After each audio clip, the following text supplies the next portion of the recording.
Derivatives trading involves substantial risk of loss and is not suitable for all investors. Past performance is not necessarily indicative of future results. So stressful when the world's on fire. Good God. I can't look at this, guys. Like, my strategy is you buy it and you hope that you got a good spot. Yeah, but we all think you're crazy. You don't fight this. No way. The markets are freaking out and you don't think that anything is wrong? Come back tomorrow and I'll lose it all. Should be fun. Good morning. Well, it's Wednesday. Yesterday, pretty big day with the CPI and really shifted the market around. So let's go over to the charts right away, see what the damage was. Well, here you can see the Treasury's big down day. And it was pretty lackadaisical after that, but towards the end of the day, and then like right when the options pit expired, yeah, somebody had to dump and it was ugly, and they did actually end up pushing new lows for the day. Now in the overnight, they've kind of retraced a little bit of that, but we are slightly lower than we were yesterday. I still have my swing trade short on, so that's going okay. Here you got the S&P 500. Now the S&P 500 seems to have recovered a little bit better than the treasuries, but I mean, gosh, it's still pretty brutal over there, right, in the equities. But I don't know. I mean, it's a retracement of like 2 days worth of crazy upturn last week, and like, look, they're still heading up. So equities seem to be like thinking that they can still just shake this off. We'll see. Here you got oil kind of on the rise. So if, again, I don't know if they can get above 80, but you know, if oil starts becoming a thing again, that's a big problem for the broader economy. Yeah. Here you got gold and silver. Whew. Ugly. And the copper. Well, copper not doing anything too. I mean, they did decline yesterday, but you know, it's still within its range, and it's still just kind of like pretty lackluster because of low China growth. Here you got the dollar. Dollar taking a big jump yesterday, and now we're up at 104.6. That'll be really interesting to me if we get to like 105, right? And Bitcoin. Well, Bitcoin also took it on the nose there yesterday with the CPI news, but of course it's time to pump Bitcoin, so they have pushed up to 52, right? Which is like what, a 1% move? Okay, not bad. Actually, no, that's like a 4% move, isn't it? Yeah, but I think I still think Bitcoin probably continues to rise over the course of the year, with there's the, you know, the caveat being that it's still very risky. There's still regulatory risk and all of these sorts of things involved, right? All right. Oh yes, Uzi says I'm the only person here. Yeah, I forgot to like set the stream up last night, so it wasn't there like it usually is. I'm sorry, guys. I also, for some reason, my chat is not working. Well, let's see here. We'll fix that. There we go. Good morning. All right. A couple of our regulars are missing because of that, but I'm sure that they will make it in due time. Now we don't really have like anything super big today. It was, you know, no news at the bottom of the hour or anything like that. We don't even have auctions today. We do have Fed's Goolsby speaking. So Fed speak might be the thing. We are recovering a little bit. So the thing that I'm thinking right now is, okay, we had a big down day yesterday. You will often see people come in the next day and pile on and create momentum to the downside. But already we can see that is not happening, right? The flow is relatively tight. The net the net market volume is long.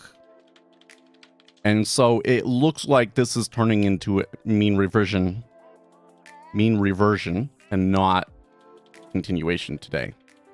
Which does mean, well, I will try and keep this short, but I think it does mean that we probably get a calmer day today.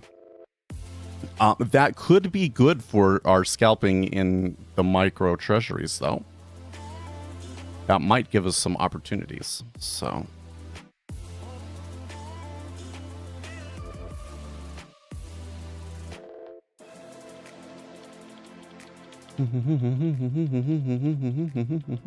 let's see here. In the spring of 2022, the U.S. froze Russian dollar-denominated assets as punishment for the war in Ukraine. Was this a long-term mistake? No. I would say... So this is a really interesting political issue. I would argue that it was not a significant change in U.S. policy, that the United States has always used the dollar to bully its enemies, okay? Like, the U.S. freezes Iranian assets all the freaking time, right? They do stuff like this all the time. They've even frozen certain Russian assets before this. So I would not argue that it was a mistake, because it was just a continuation of an existing policy that's been going on for a very, very long time.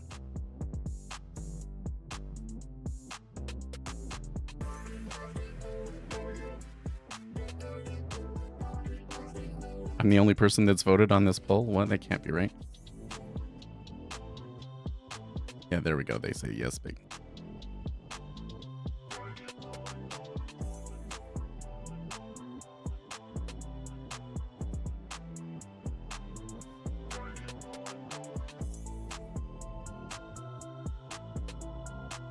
What's up with the defense secretary's, well, but it was not the defense secretary, was it? I thought it was the Department of Homeland Security or whatever the deal is. Let's see here.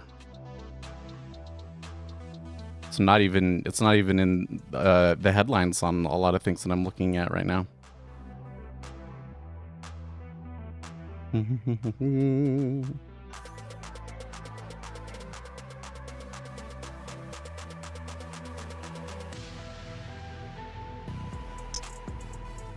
Yes, so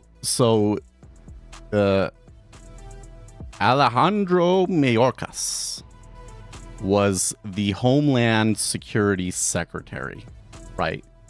Which basically means this is about the border, right? And as the House impeaches him, the whole discussion is going to be over dereliction of his duty to protect the border. So Republicans, are in on this because their big issue, or the issue that is helping them the most at least, is immigration going into the election. And so this kind of helps put that focus on it. It's kind of interesting how it went, because before they tried to get a vote on him and they didn't have enough people. And so it wasn't until the speaker came back from a vacation or something that they had enough people to do it, and then they did it. Of course, it's not going to go anywhere in the Senate, so I don't think that there are any actual real long-term consequences in terms of policy or anything like that. Is purely a political show.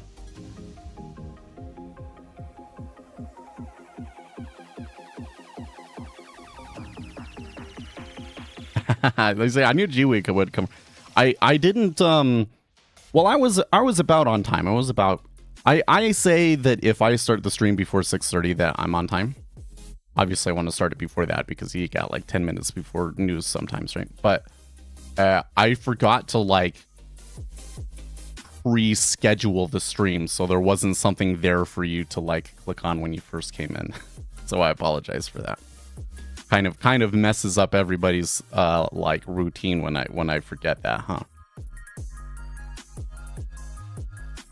Funny thing is I was going to bed and I was like, I don't have to worry, I'll just do that when I wake up. And then when I came in and like, you know, started my platform and everything, I forgot that I still need to do that part. So, oops.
Got a job offer for a job I did 3. Oh, well, that's good. That's perfect. I know you're still here. There's plenty of guys that, you know, they don't pop in all the time. But you still have the ability to, like, rewatch the stream afterwards, comment on the videos. You'll still be here. It's okay.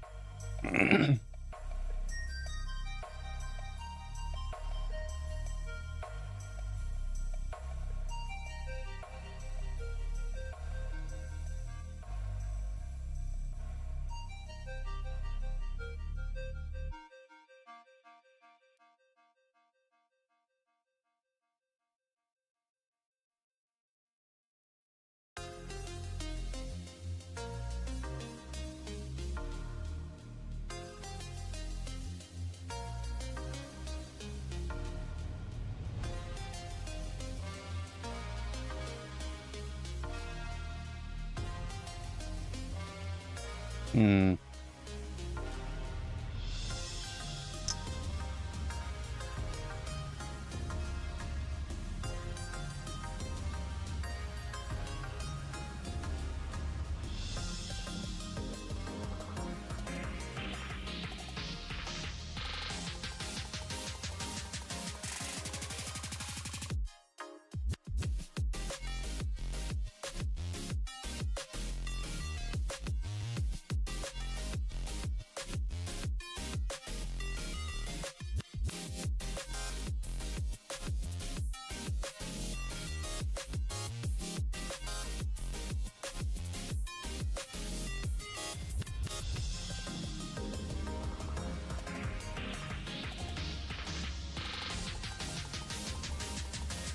So that uptrend did kind of revert back down here. So I do feel that we are in a inside day sort of a scenario, but it probably the range is a little bit wider. So that does make good for okay trades. It makes for okay trades, but it doesn't necessarily make for a super clear direction for me. So I think that I am going to pass on it. The other thing is I don't know if I don't really want to go long.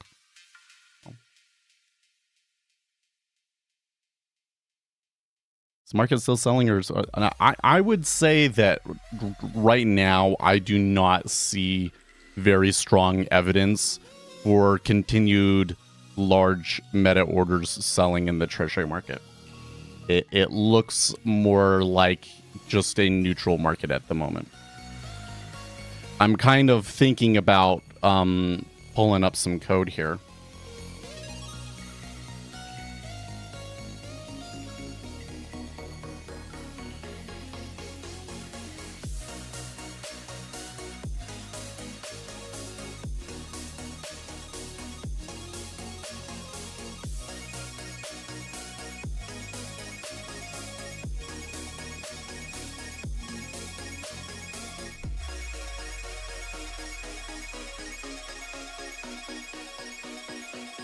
Now I'm thinking about how I want to code this.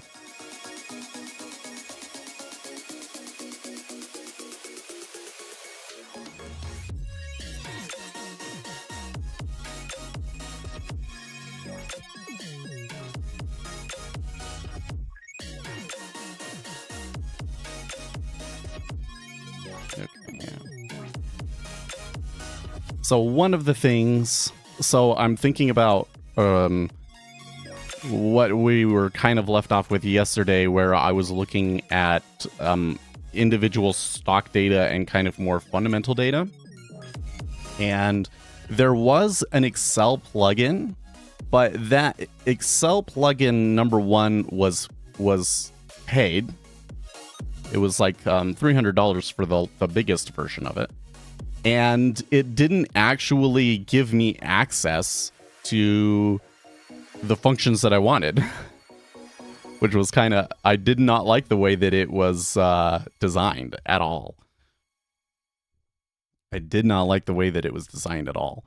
So there were two other Excel plugins that were supposed to work with it, but one of them was not actually a plugin. It was just it downloads sort of a thing, right?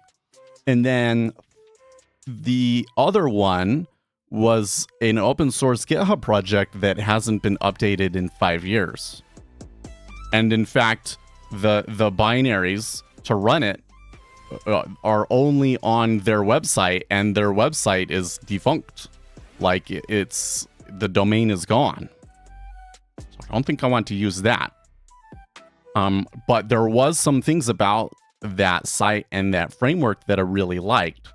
So I think that what I will do is I will just use their Python interface. And then there are like some Excel plugins for Python. So I can update my Excel spreadsheet through Python and kind of use Excel as like a front-end interface if I want. Though maybe I don't even need the front-end interface thing. I don't know. We'll see. So I'm going to write it in Python. So then the next question is how do I want to develop it? So I do not have Python installed directly on my machine. I do have Windows subsystem for Linux. But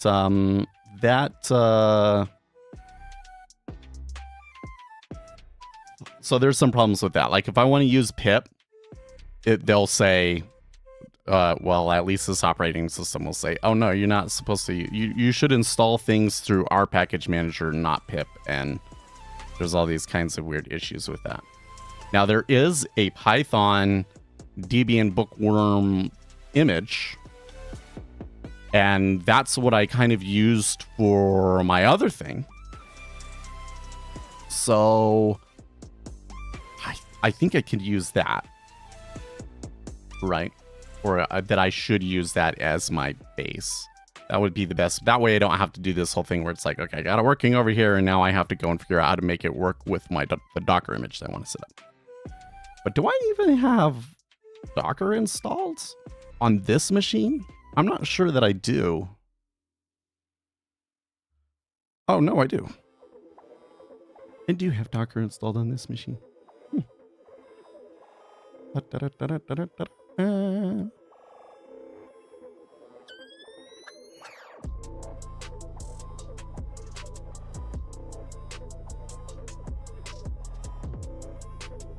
What about code? Don't have code installed yet. But maybe I do it all from the command line. That would be fun, right?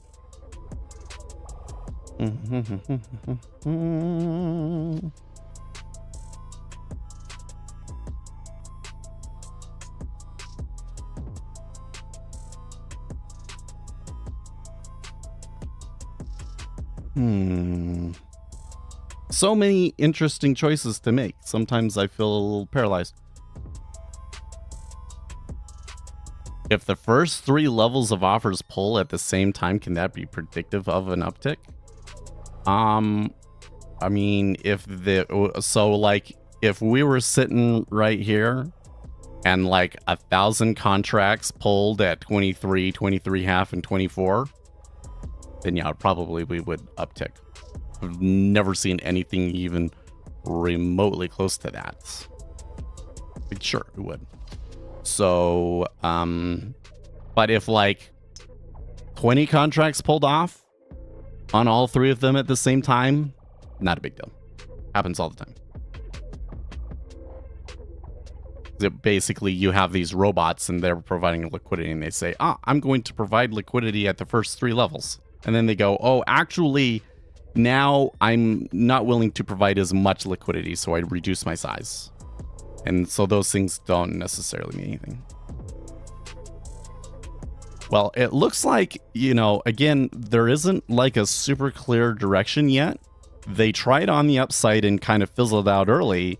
Now it looks like the sellers are going to take their turn and make a try at the low of the day. Or not the low of the day, but the low of the regular session.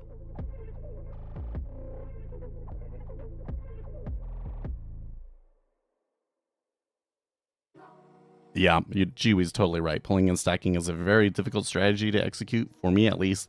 I always found myself to be too late on the trade. If 1,000 contracts pulled off of 3 levels all at once, it would tick up so quickly, you wouldn't have even realized what had happened, That's the sort of thing that I would expect the robots to pick up on and try and trade almost immediately.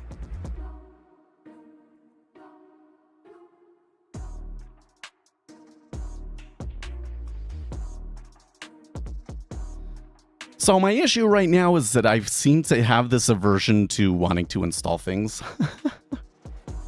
I'm like, I don't know if I actually want to put Visual Studio Code on this machine. I'm trying to avoid installing stuff that I don't have to keep it clean. Maybe what I should be doing is I should have like multiple OSs on this so that I can have one OS that's a little bit more dirty. But I also kind of want to use some fun tools.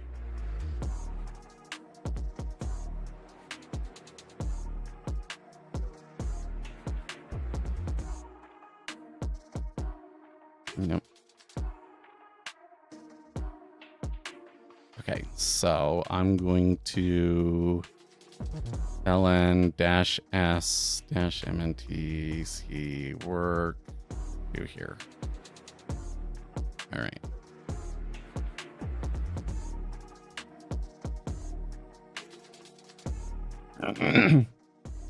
Maybe we won't use Vim. Maybe we'll use a new text editor like, what's that one from Rust?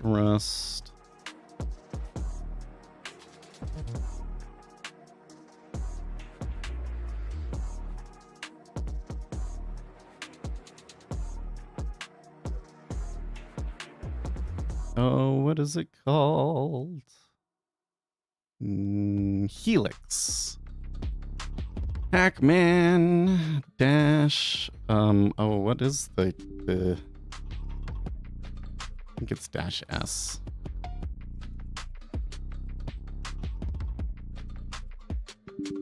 History grep Pac-Man dash S. Yes, Pac-Man dash S. Helix. Oh, sudo.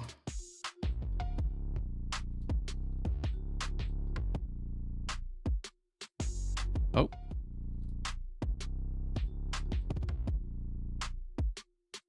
Cool. They did make a new low by a tick.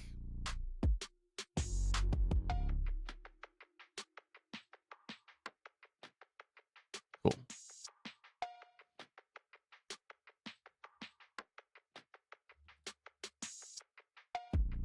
So what should we call this one? MK Stockport.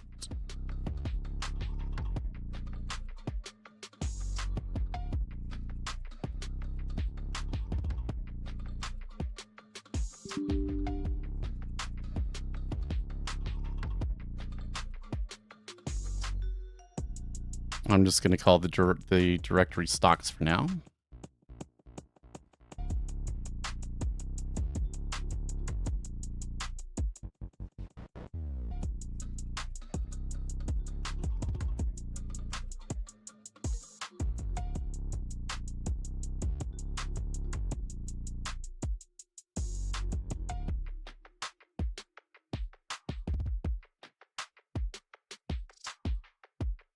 Okay, if I'm going to do everything through my Arch Windows subsystem for Linux terminal, I think that would be the funnest way to do it. The most entertaining for you guys. I think I need to figure out the best way to manage Python environments.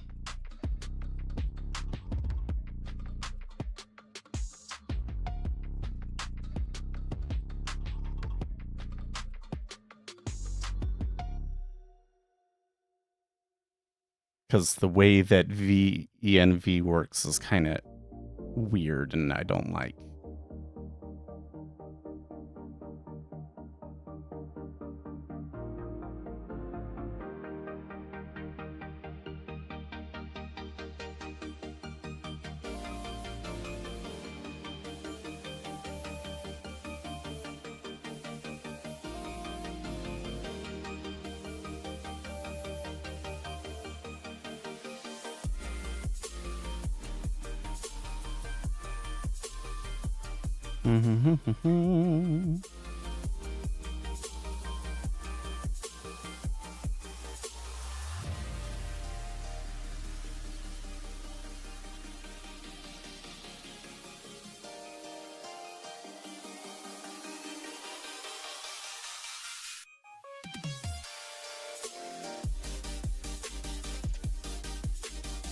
Probably I should use Conda.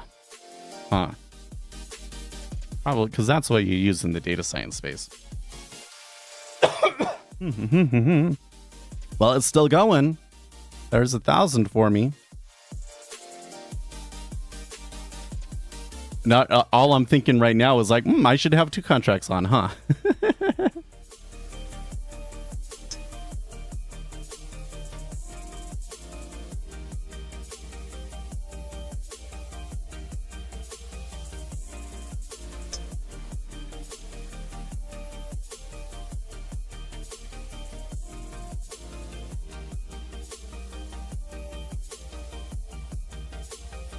Here. Do I have Conda installed?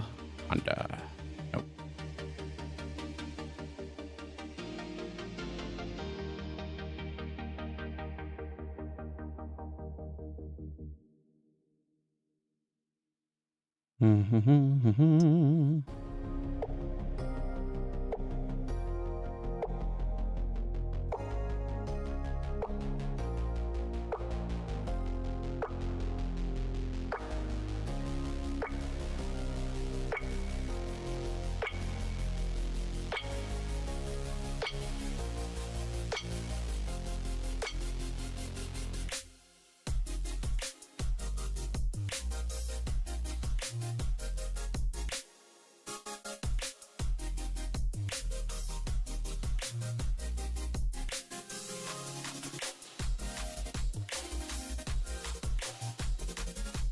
Okay, yes, I think I'm going to do that. Pacman-S Conda. I always forget to do the sudo. It's not on there.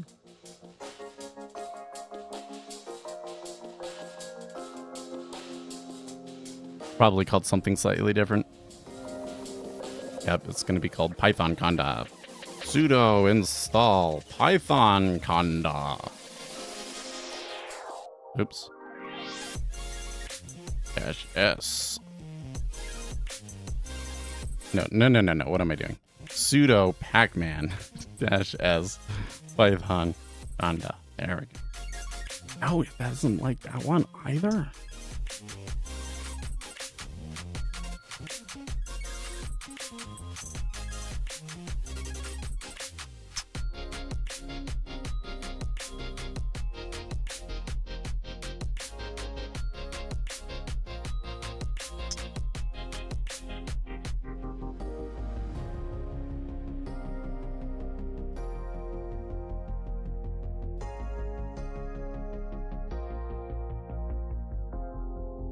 Still going down. Let's recenter there. U.S. producer prices revised lower in December. EIQ. Whoa, wait, really? Does that matter? I don't know.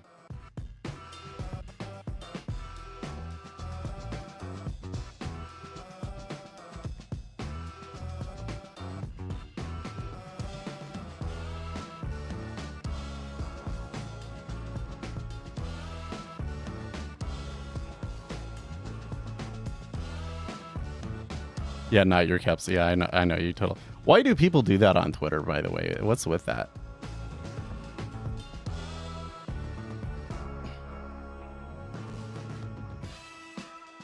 Well, I did see something, on Twitter here. Feds Powell said Tuesday. Oh no, Feds Powell said that Tuesday's CPI data was consistent with what they had been anticipating and that they would be looking at the upcoming PCE report to give them more information. Engagement farming, I guess. When I see something written in all caps, I automatically assume that they're stupid and that what they're posting isn't worth reading, But over here, you don't have that problem because your name is blue. If it's a blue name, then I'm like, ah, yes, these are the regulars. I should definitely read that comment,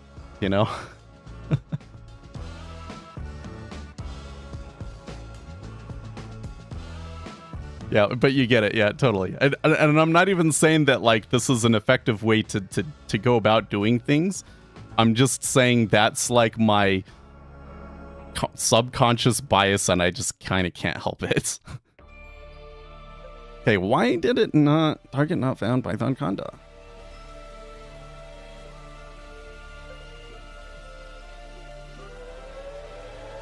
What's the difference between conda versus mini conda?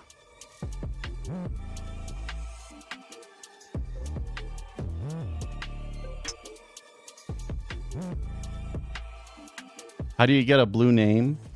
We just add them. I'll give you a blue name. I can totally do that. I hate that stupid little icon thing that's always in the way.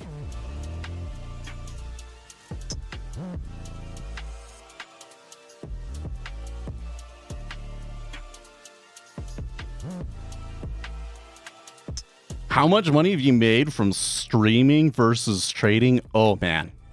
So it depends on what trading you count.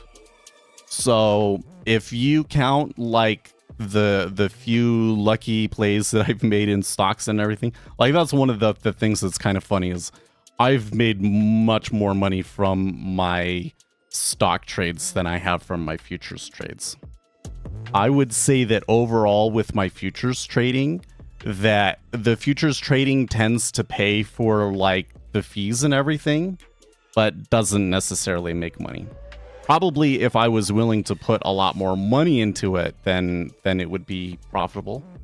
But I'm not like super confident in it to be risking like tens of thousands of dollars on it. You know what I mean? When it comes to the stream itself, the stream makes maybe a few grand a year.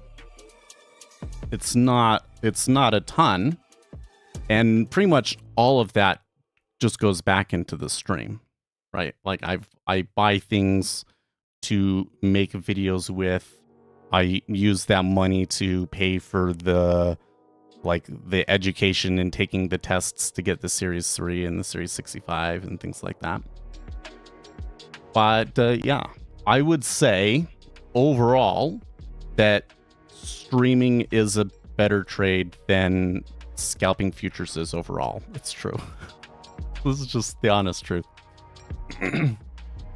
I think that a lot of people, so I think the reason probably why you're asking that, right, is because you say, well, you don't, these people, they make more money from streaming than they do from actually trading, and you shouldn't trust them because of that, right? Well, there is definitely this thing to, like, I think that people put a certain presentation out on their YouTube channel because that is what is going to help their YouTube channel the most, and is not necessarily what is best for your trading, right? And I have always fought back against that kind of impulse vehemently. And this is why I always say, I don't want you to trust me. Like, I really hate this kind of approach, like, go and find this guru and then go and copy what he's doing. That can work in some fields, but it does not work in a intellectual, competitive environment like this one. It just doesn't work. And so what I say is trust the empirical evidence. So I will present to you papers and information that has actual numbers behind them. And I'm telling you, you can trust that because of those numbers. It's not because of me. I didn't come up with this stuff. It's kind of crazy to me, frankly, that I'm like the only one that talks about them. But I'm just kind of lucky that I was close enough to the professional world to kind of understand how they do things and where they're getting their information from, so that I can present that information to you. Whereas most retail traders, everything that they learn comes from other retail traders that they just kind of trust based on no reason at all and whatnot. I think that's why it ends up being like that, right? And then on top of that, like it's a pretty complicated math stuff sometimes, and that doesn't do very well on YouTube, So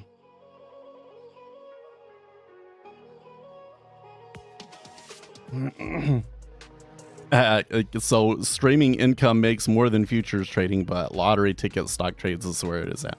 Well, I wouldn't even say that. So I guess that's another thing, is that if this channel was only the stream, it probably wouldn't make anything, frankly. But the YouTube channel as a whole does make some income. It makes enough income to continue investing into the channel, and maybe someday it will actually take off. I don't know.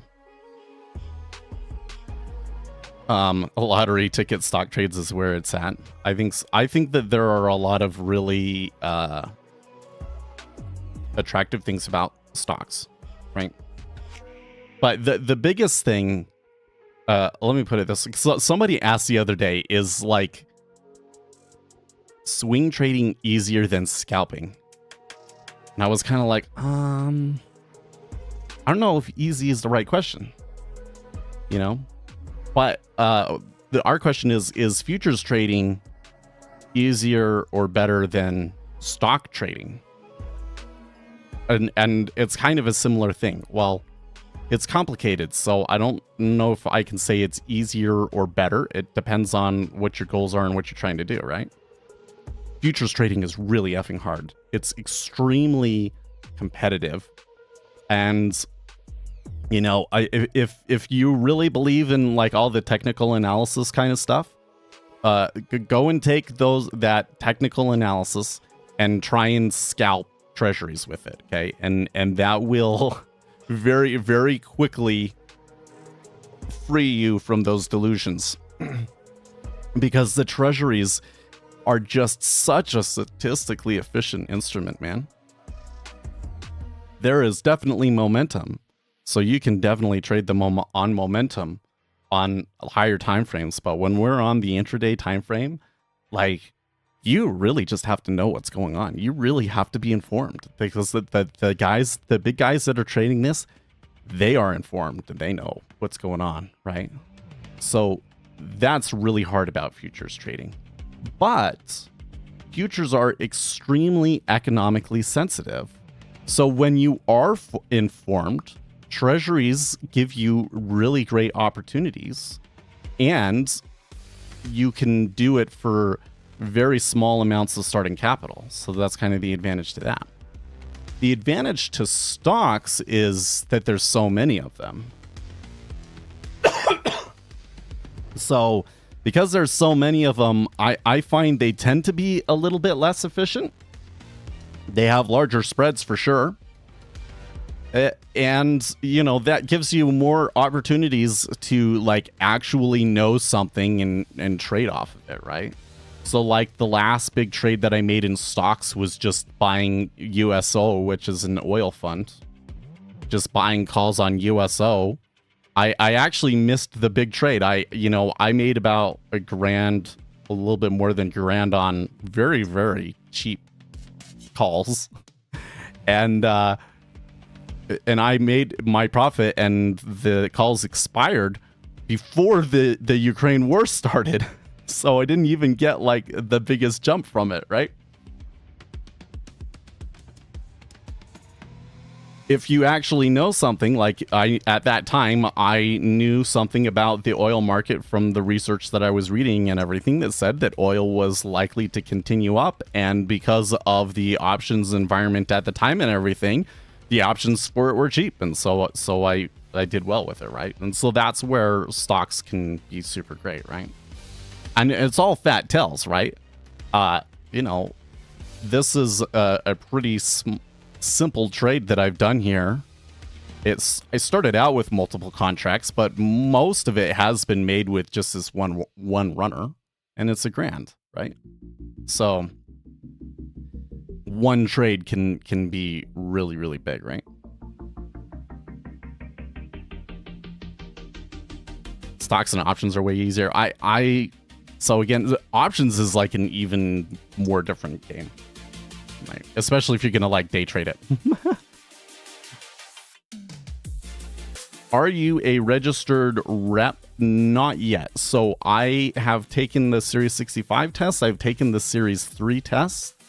The next thing that I would need to do is set up a business of some sort and then register it with the CFTC. Like if I'm going to do commodities trading advising, then I would create a commodities trading advisor firm or whatever you want to call it, and then register it with the CFTC. And I haven't done that yet.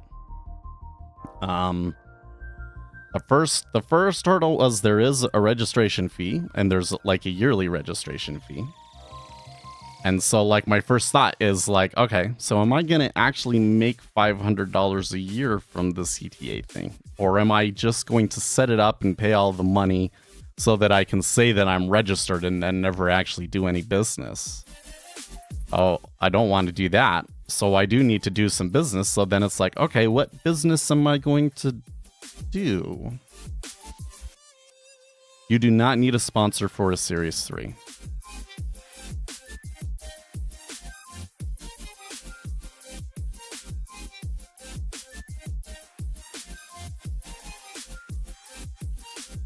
So then it's like, well, who actually needs commodities trading advising?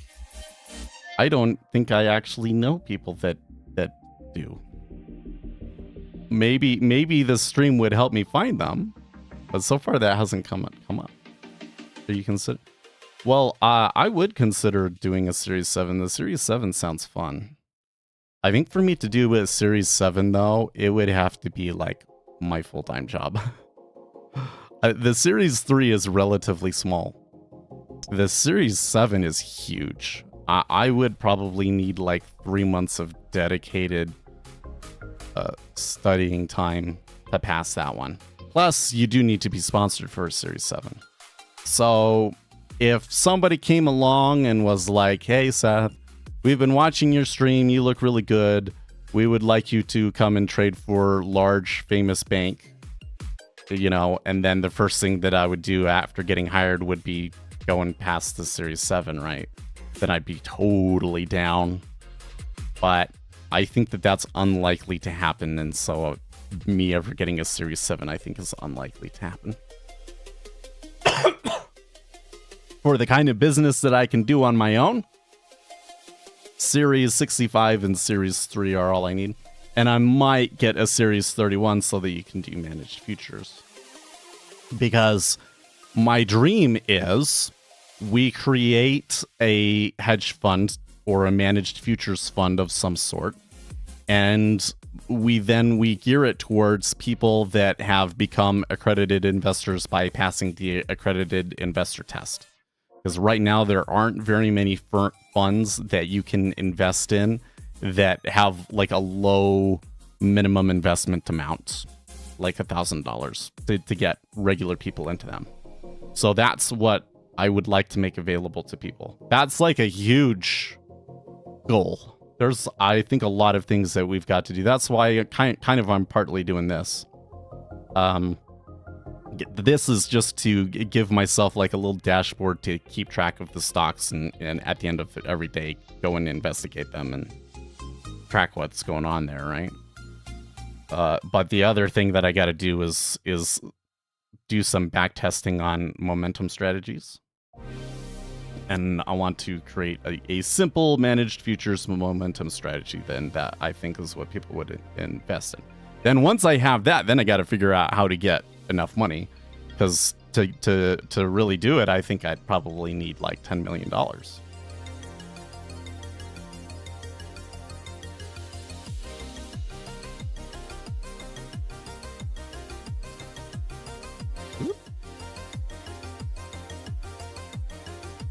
Is it 10 million, right? And 10 million times 0.02% management fee, yeah.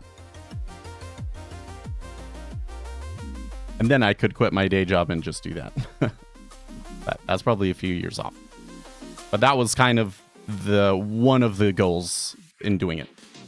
Plus, I also just wanted to have the, I guess, what do you say, the credit. I did learn a lot. I think it was useful. Kind of look at it and I'm like, oh, I think that all of us should probably get our Series 3. Except for that, I just don't know what you do with it on your own. Actually, I don't know what people do with it in general. I haven't networked with enough people in the actual industry to know where to go with it next. But I digress.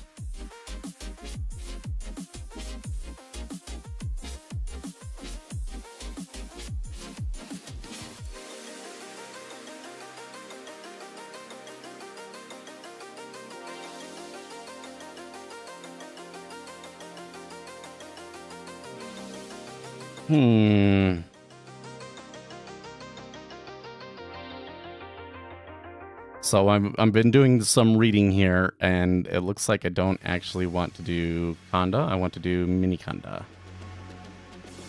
So let's try that one. Sudo pacman-s. Probably. Oh well, let's just try mini Conda 3.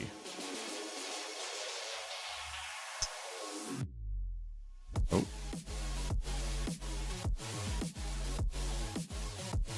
Did not find it.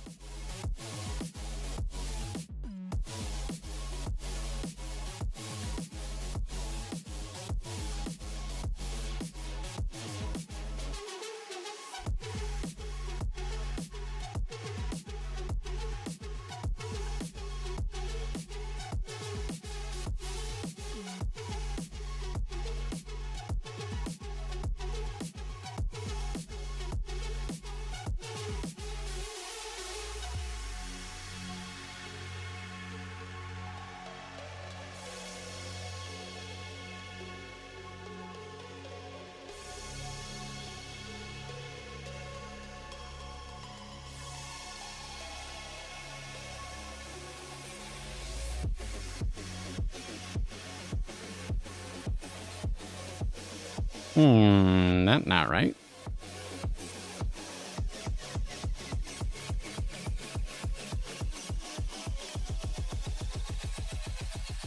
Okay, so let's try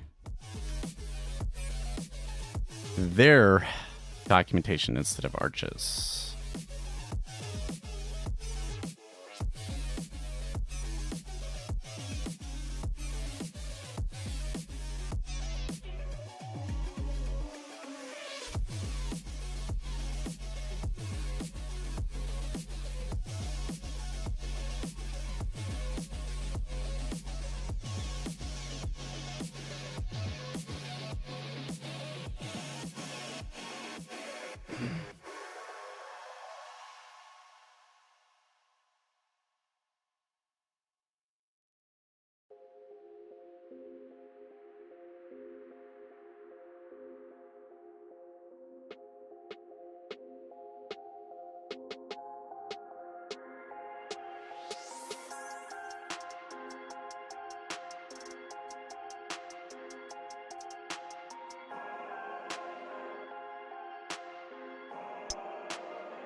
Okay, that should download it for me.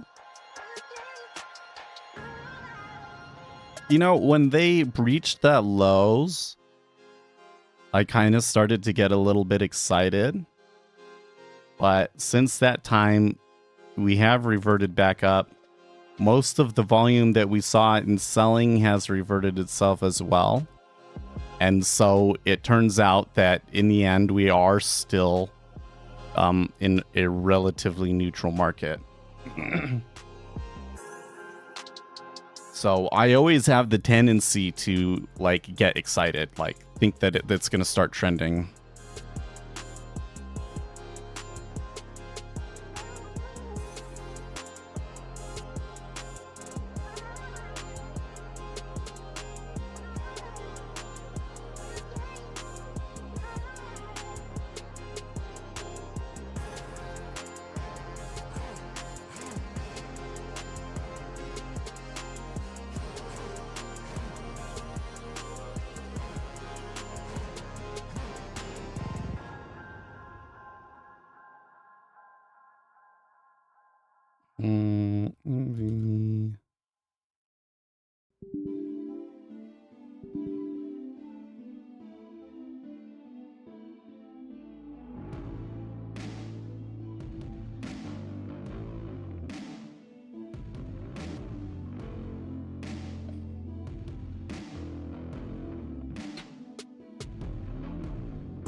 Let me ask you a political question now. Now that the Senate has voted in favor of foreign aid, how does that affect the House voting? Is it a chance that the House will vote in favor, greater or not? Probably not. So the House has been pretty clear that they will not vote in favor of foreign aid without getting something in return. I think that if Republicans were in charge, that you would get foreign aid passed, but you would also be trying to get something on the border passed or something like that. And I mean, like that's the huge issue here. The thing that I continue to just astounds me is that Democrats want to keep things the way that they are with the border so badly that they are willing to risk losing the Ukraine war in order to not lose on the border issue. That's pretty wild to me.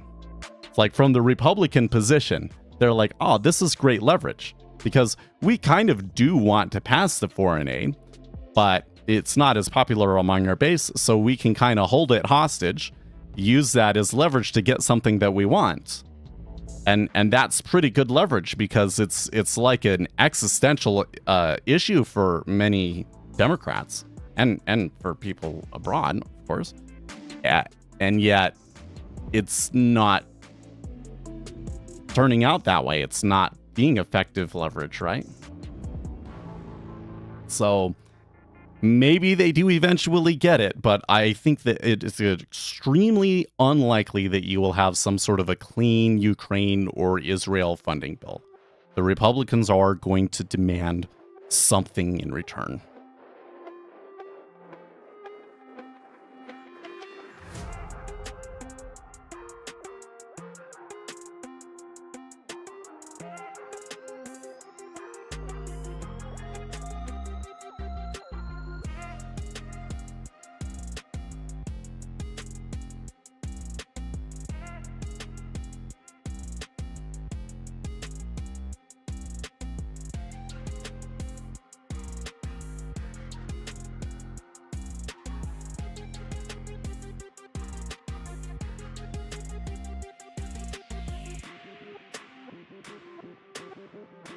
Oh, that's right. I put those. I was like, I don't know, I have other stuff in my bash RC file, but that was on the server.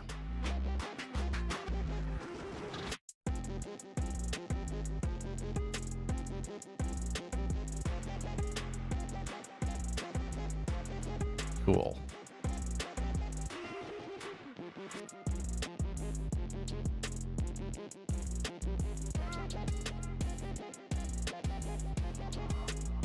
Okay,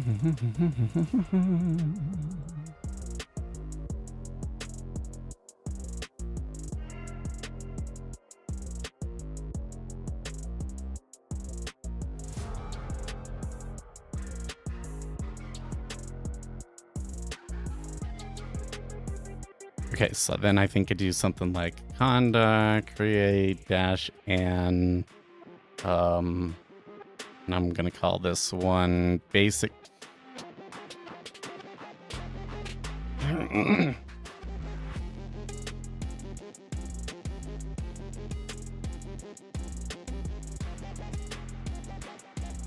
Yes. Conda activate basic. Cool.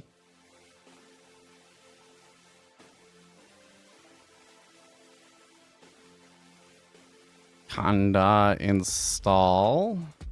So what do we want? What is the name of the package that we want? Oh, I have it over here, don't I? Yes. Python Pingo. So Pingo.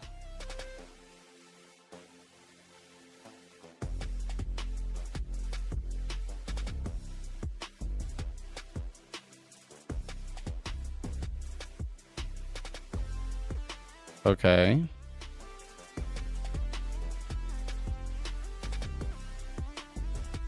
So the Anaconda repositories at least did not have the package that I wanted.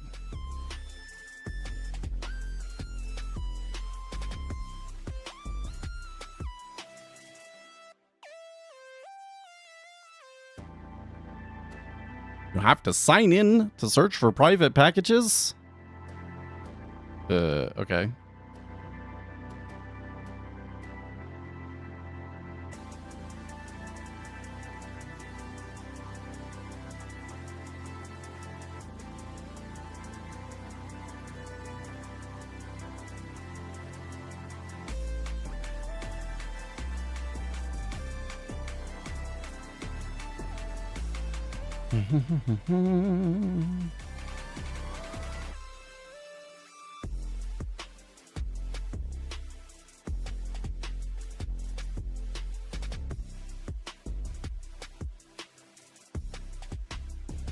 Oops.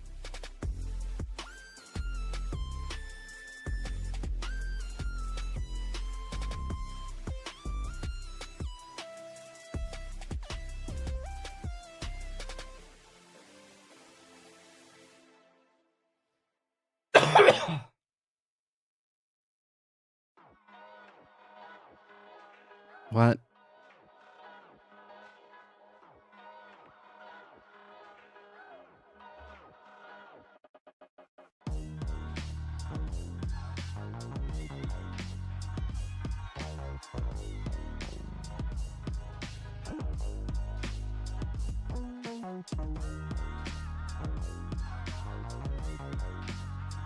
There we go. I kept forgetting to click the I agree little thing, and so I had a little bit of issue creating an account there. Why did they want me to create an account?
Well, this is disappointing. Because I'm trying to avoid the issue with Pippin environments. But, oh, what's this?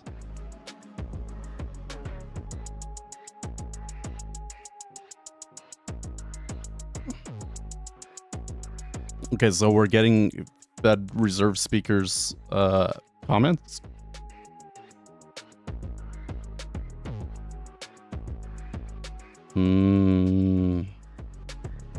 He says CPI data yesterday was puzzling.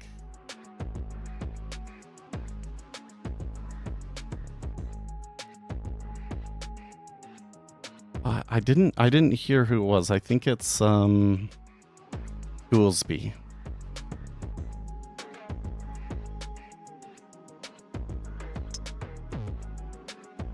Yeah, I think it's Goolsby. I'm not seeing it on Twitter, but I'm hearing it from my news squawk. Even if inflation comes in a bit higher over the next few months, it's still consistent with our path back to target. That is a pretty explicitly dovish comment. So you can see the market's rallying off of that pretty hard.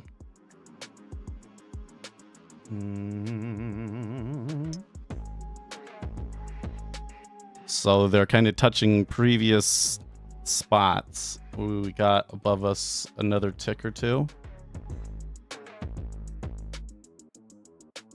Let's keep a close eye on this for a little bit. If we stay restricted for too long, we will have to worry about the employment side of our mandate. So Goolsby sounds dovish.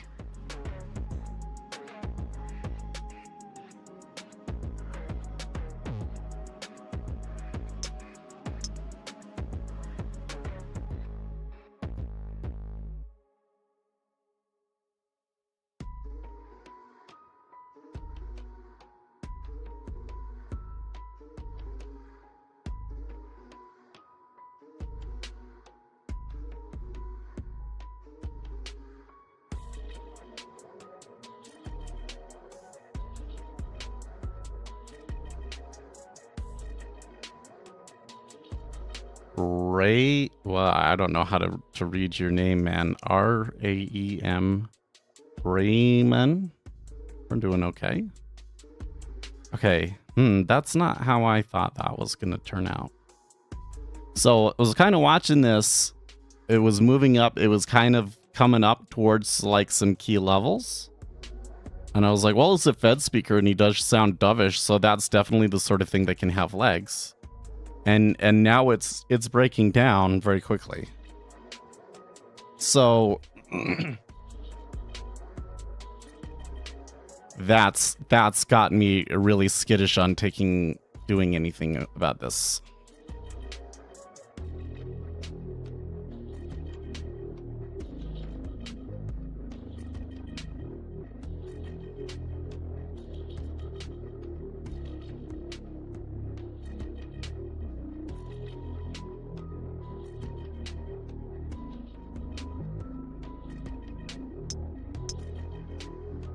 Aha.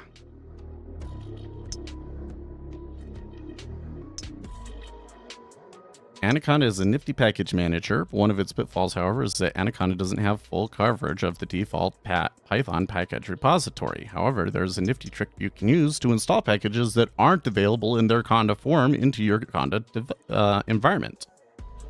To ensure that our packages get installed to the Anaconda library directory, and assuming you have pip installed in your Anaconda directory, via conda install -c conda forge pip, so we will do that.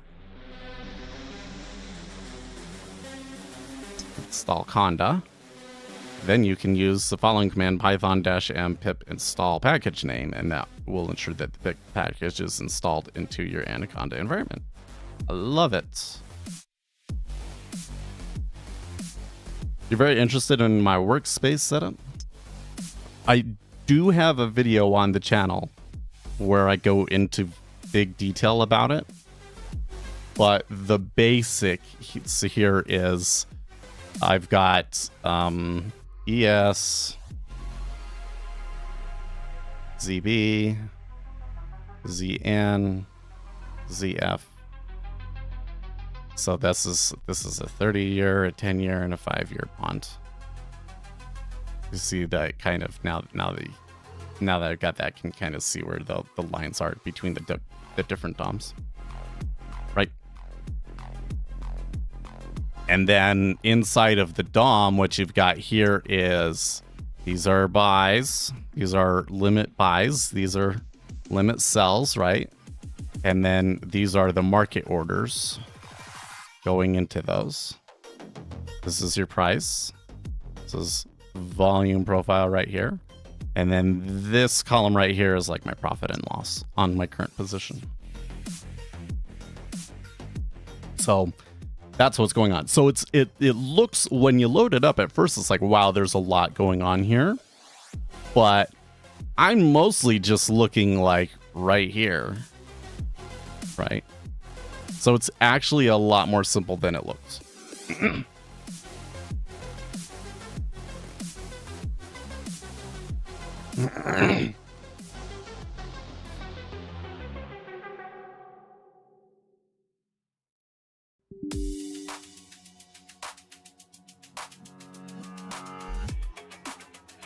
Da, da, da, da. All right.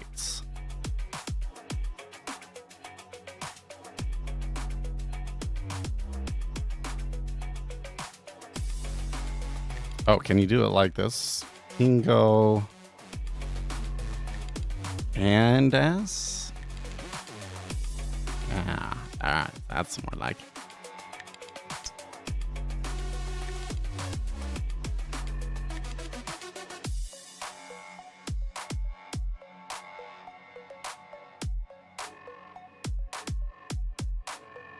So now, how do you, with Conda, requirements.txt file?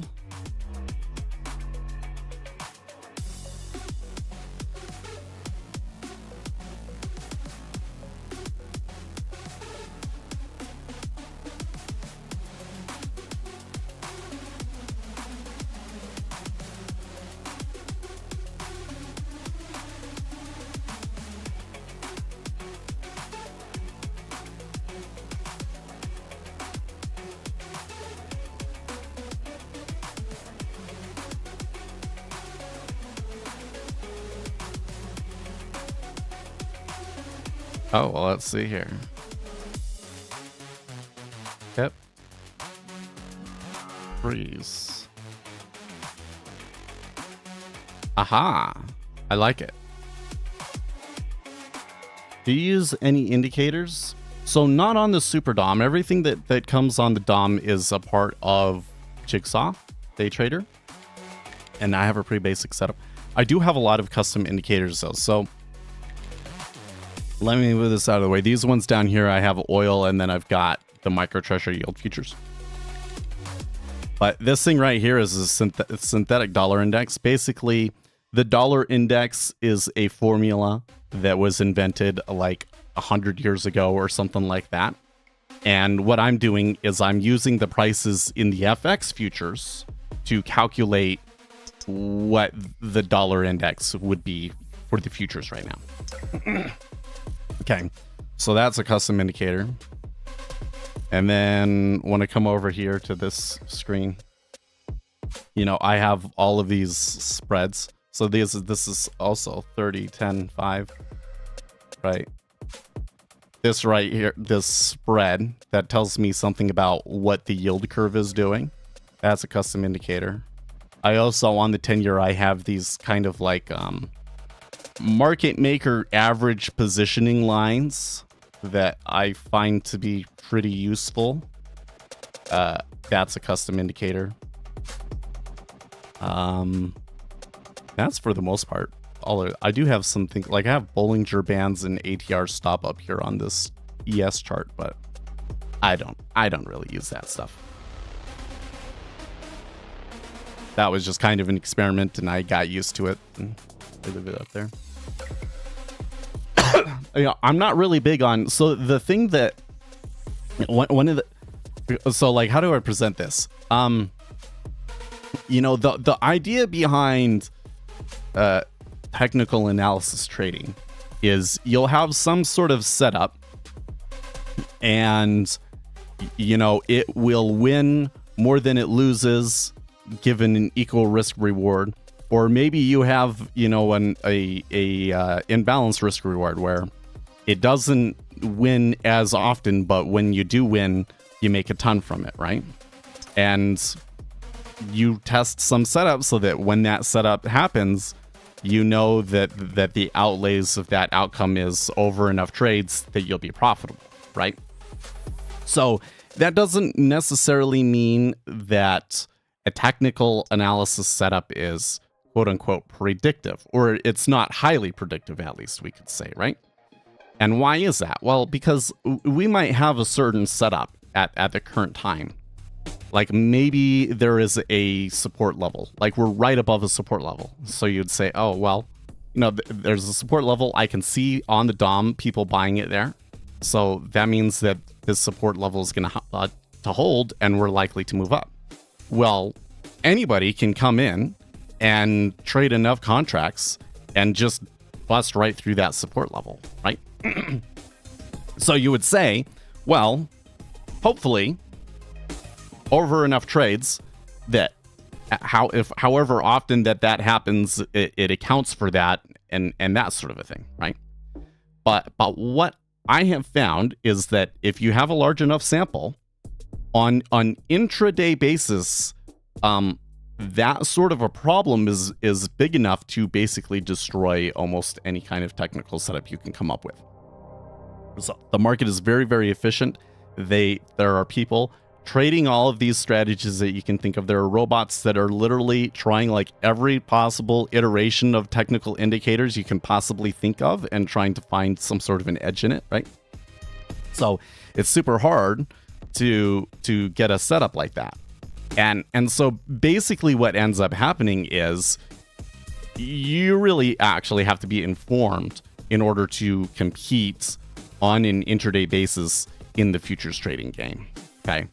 You can't just look at the technicals and say support is here, and you have to know what's going on. Like if there is a support level, why is that maybe a support level? Is it because like yesterday there was a support level? Why? Well, because there was a 200-day moving average there in CN.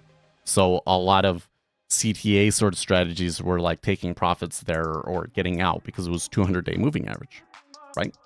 Now I know why, and then I can potentially make some decisions about why are we selling right now, and how many people are going to actually be trading off of that support in order for me to figure out if it'll actually hold or not, right? Informed trades basically have a much larger impact on these short time frames, right? So long time frame, the amount of money that I can make from being involved in the trend for like months and months makes any kind of individual trade that some person might make that will screw the market up almost insignificant, right? And then on top of that, I'm trading like a wide variety of instruments in a momentum strategy, and I have a universe of instruments that is like highly uncorrelated, and that's really where the magic comes in. And that's why that kind of strategy works. But when you're just scalping a single instrument on an intraday basis, right, you don't get any of those advantages then, right? You're not going to hold it for multiple months. You might not even hold it for more than 30 minutes. You're only trading one instrument, etc., etc. And so then one guy coming in and trading the other way or whatever is like a huge deal.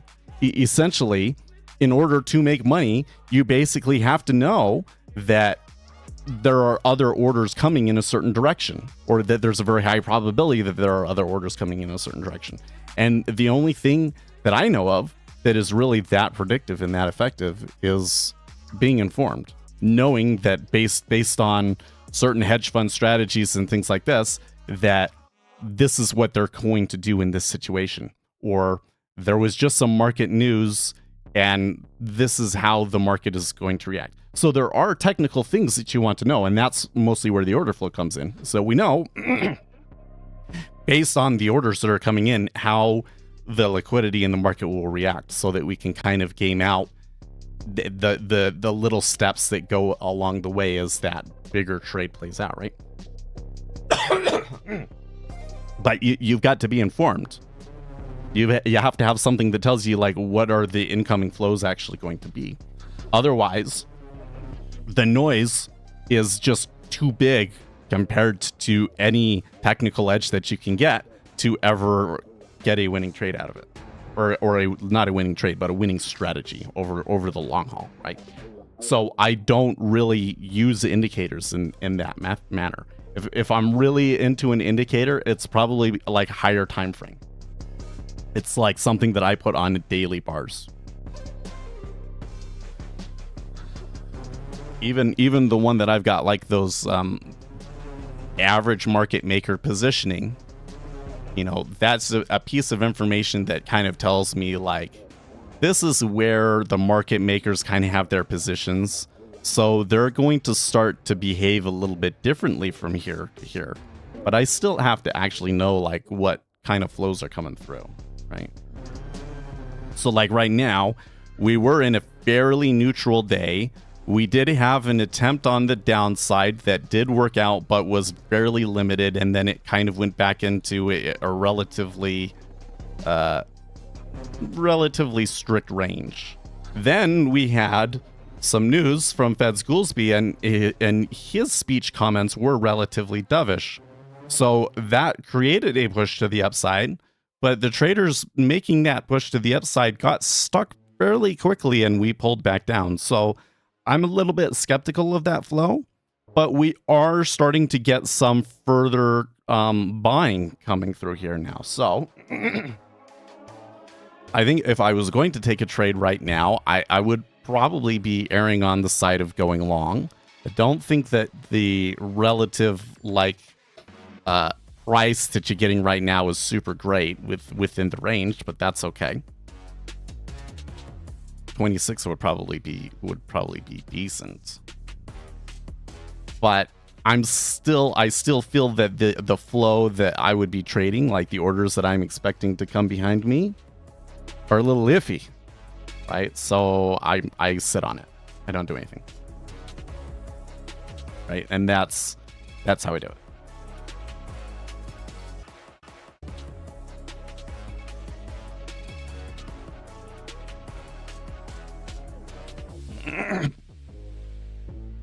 And, you know, I'm never, I might put an indicator on a chart because I'm investigating it, but I don't incorporate something into my strategy unless I have a substantial amount of data to back up its efficacy, right?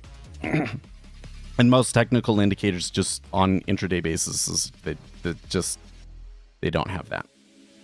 You know, if I backtested something and over a 10,000 trade period, there's a 60% chance that it turns out in a certain way, then I'd be all over it. But I've never found anything even remotely close to that.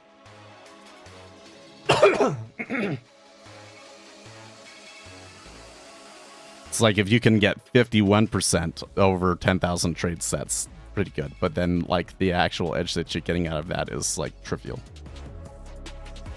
Isn't enough to hold. Okay, so now that I got my environment set up,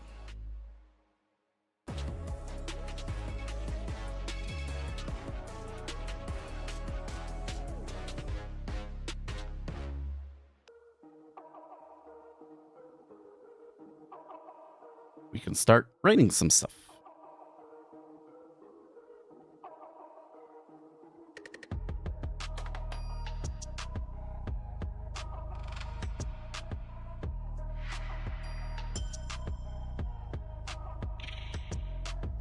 I'm not sure what you're talking about, Don. I'm not even...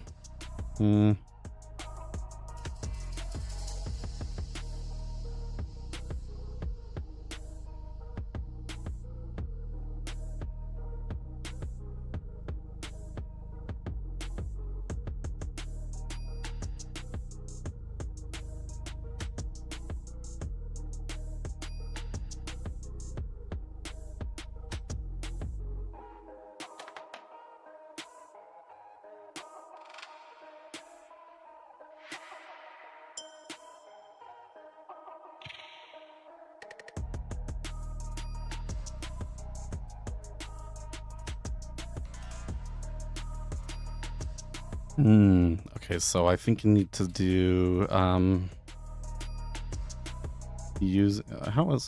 do we do this in Python?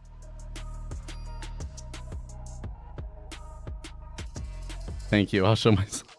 Okay.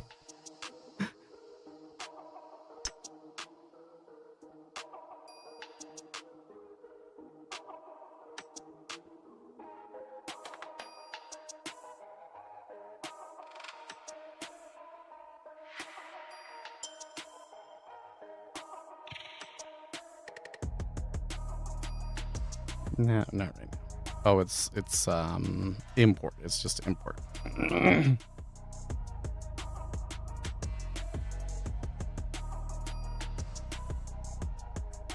So for the version that I have over here doesn't even have the stuff that I want in it. That's freaking funny. Okay.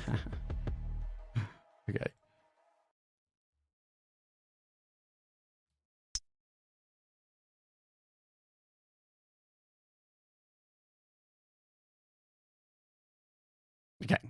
Import OS API token equals os dot get env.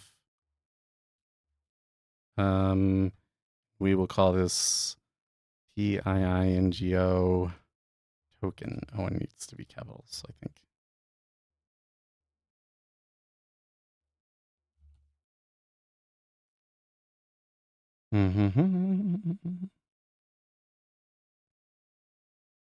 Then in here we use API token.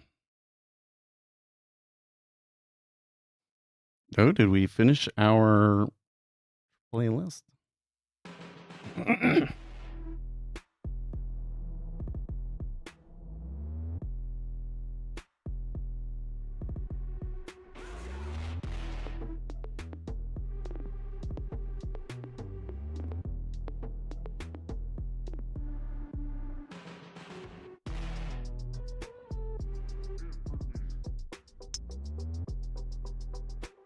Okay, and then something like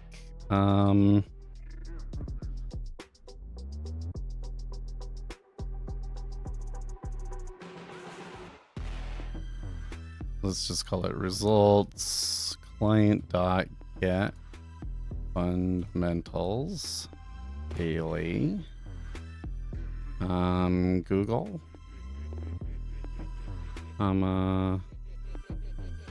oh, I can get them for multiple days.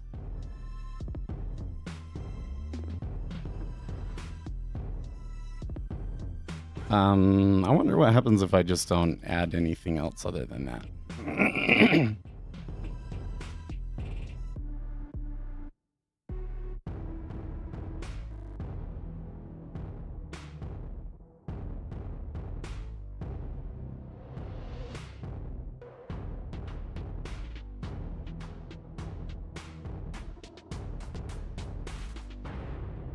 Let's see here. To receive results in pandas format, use the get data frame method.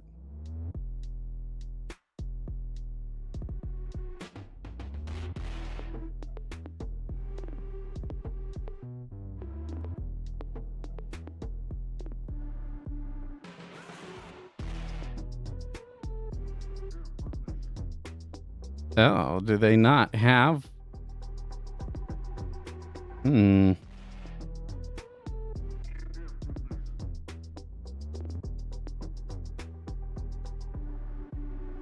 Usage.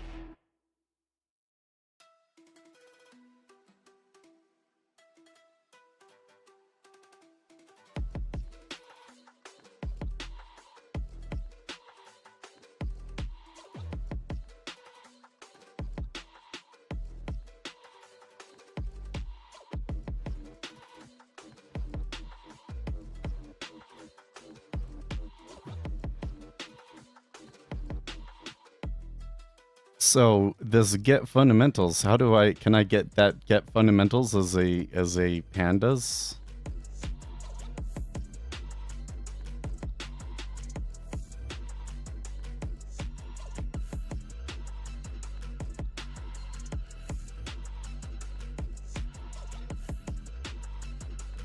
Well, that's not useful. Further docs is just what we got right here.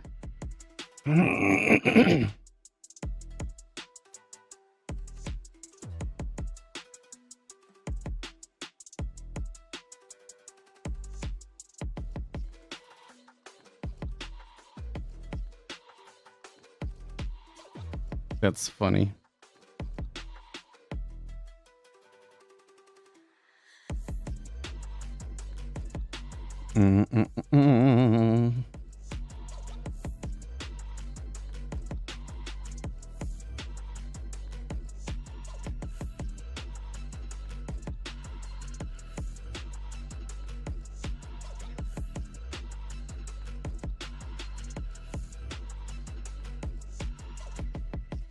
I may need to just look at their GitHub.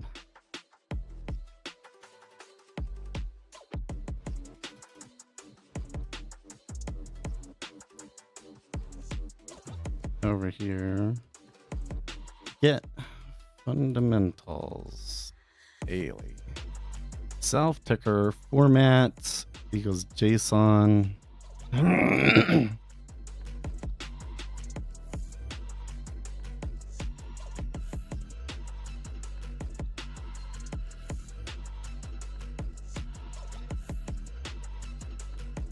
And get JSON or CSV.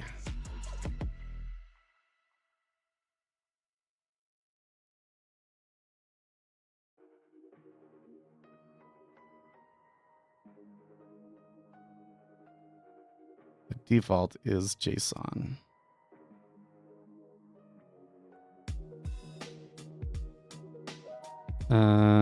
Let's see here. So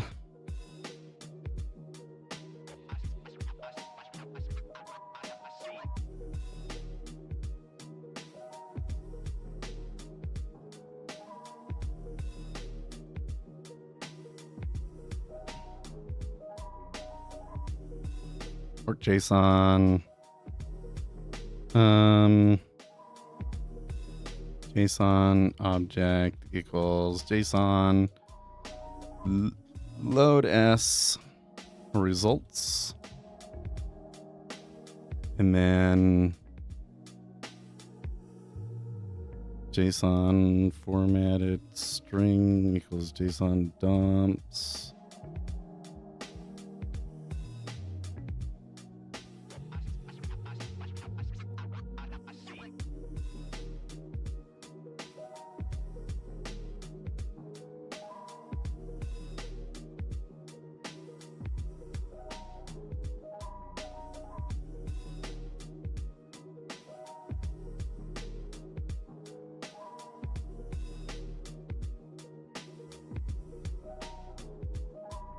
Now I need to export my key here real quick.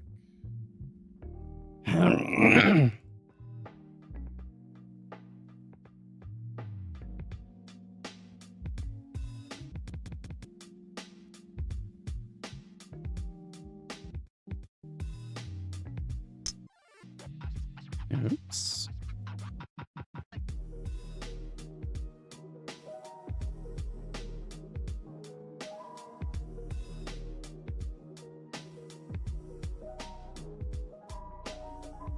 Okay. So now I should be able to do something like Python. Stocks.py. Okay.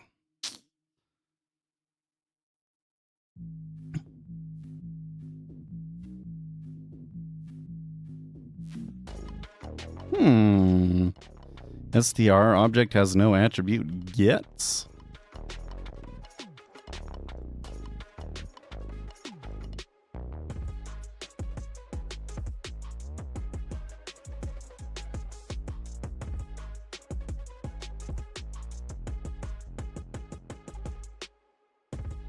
Do I need to use a different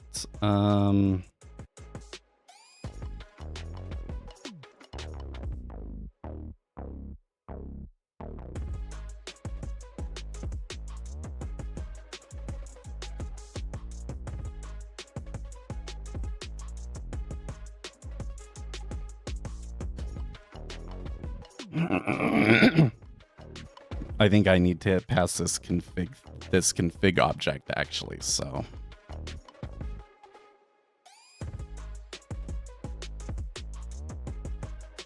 config equals this.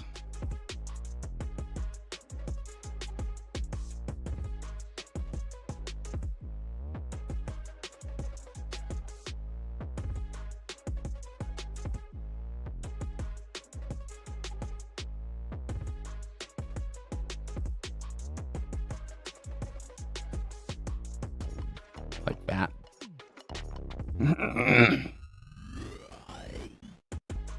And then when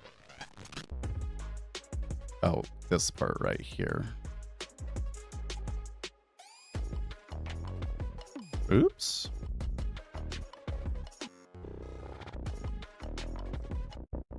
Okay, so I need to learn how to do that in Helix. So let's fix this first, though. Oh, you know what? Maybe it was because it just wasn't in... No? D does not do the same thing in Helix, apparently. Oh, you know what? I think I know what it is. Okay, so, client equals DIINGO client. Big, like that.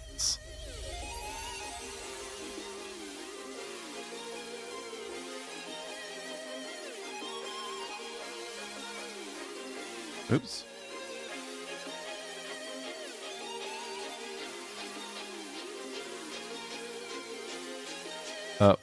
Oops. That's funny. That was an embarrassing mistake. Aha.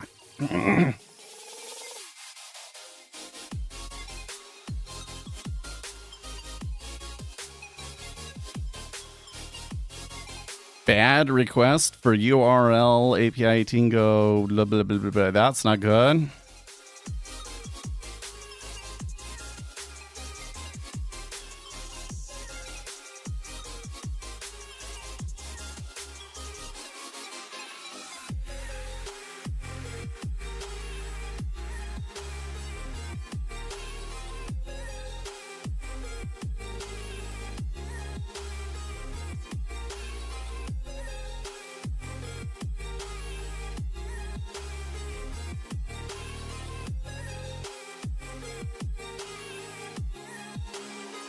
Let's see here. So it says API Tingo, fundamentals, ticker.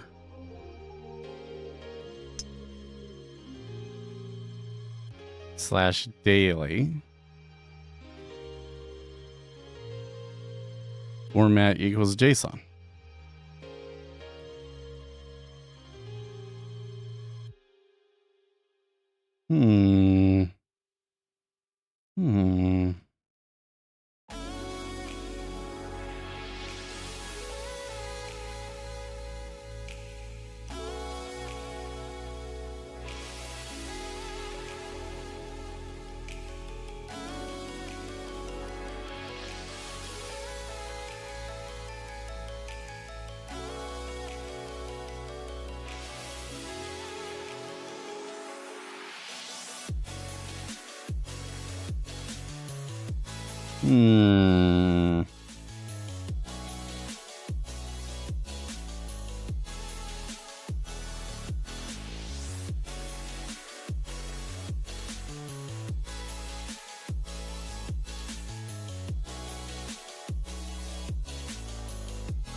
Maybe this library is no good.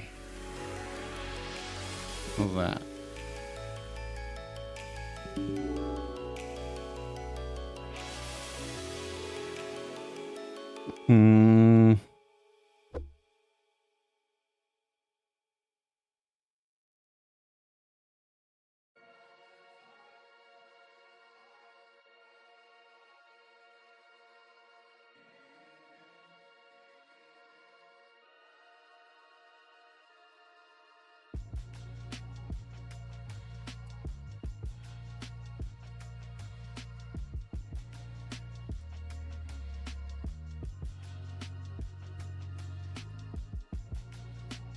I don't know why it doesn't like their request.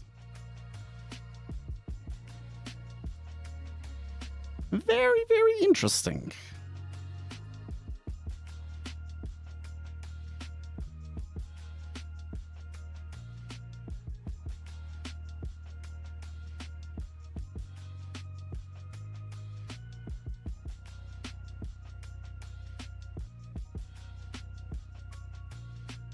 Oh, it only gives me the Dow 30. So I will have to pay probably. Kind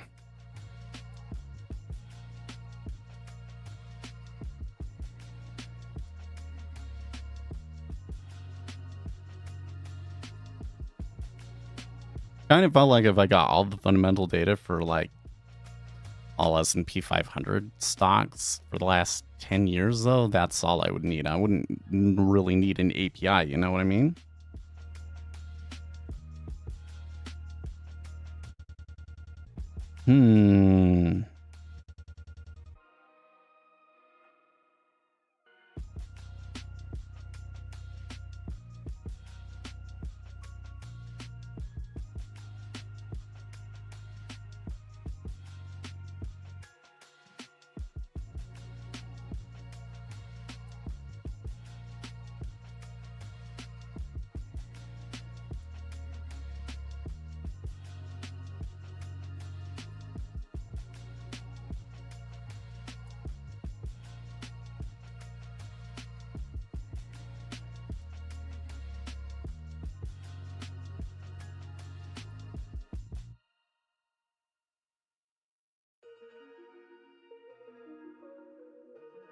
Okay, we're going to try doing this the hard way.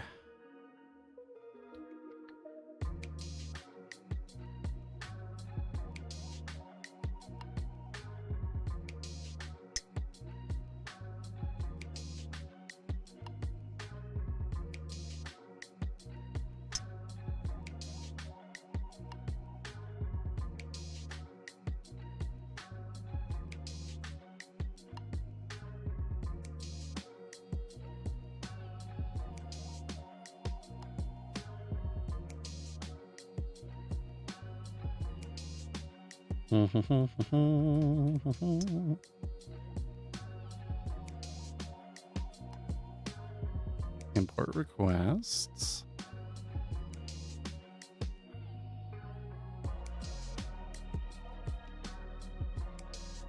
And then I'm going to split out the URL. URL equals.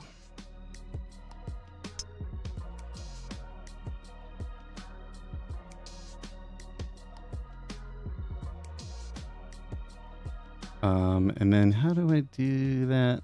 I think it's with the ticks. Python variable in string. Or is it that you put the dollar sign at the front of it?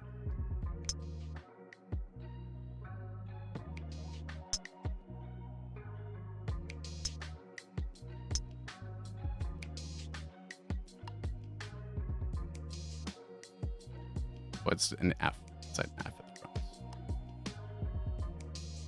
F.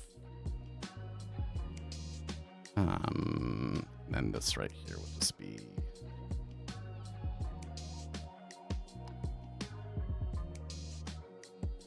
X.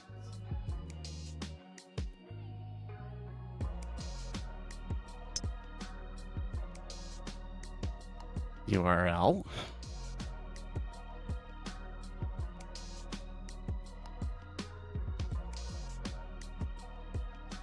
then all of this stuff right here can just go away.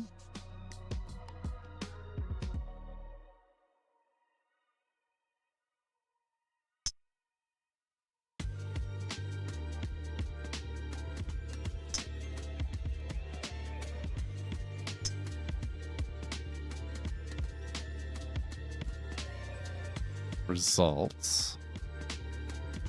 Don't need to print that part out.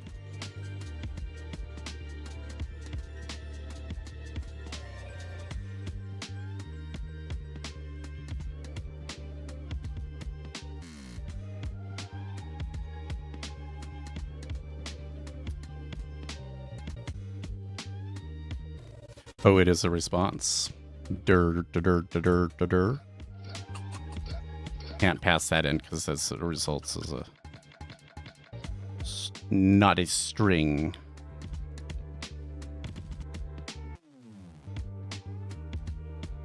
So I need to do results dot JSON actually. Okay.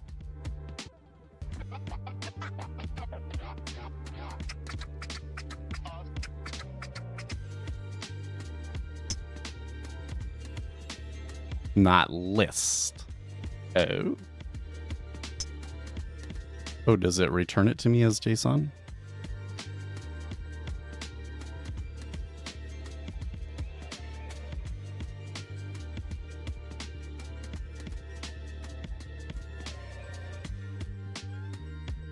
Oops, actually I don't want to do that.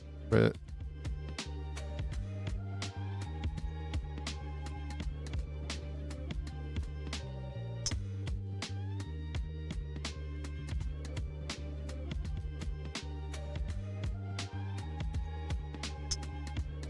like that?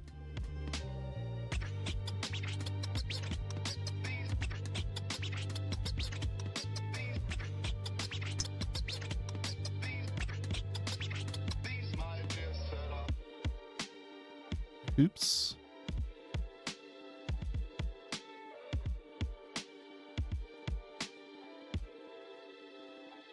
Indent. Da da da da.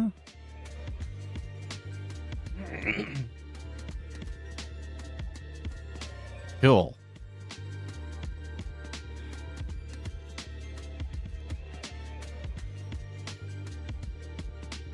So then that gives me all of that fundamental data for Google going back to 2021.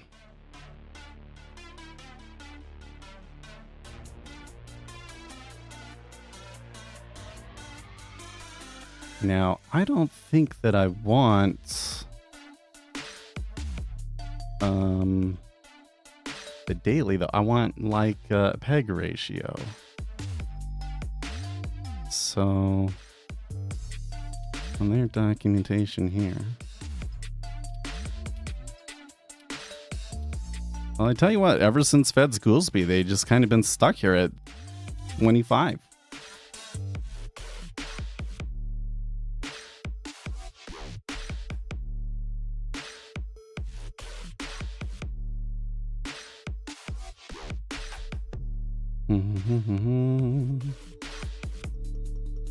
No, what I saw did have like peg ratio though. Where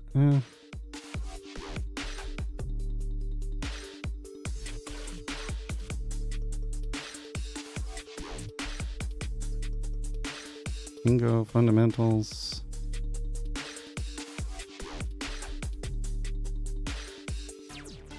Oh, come on.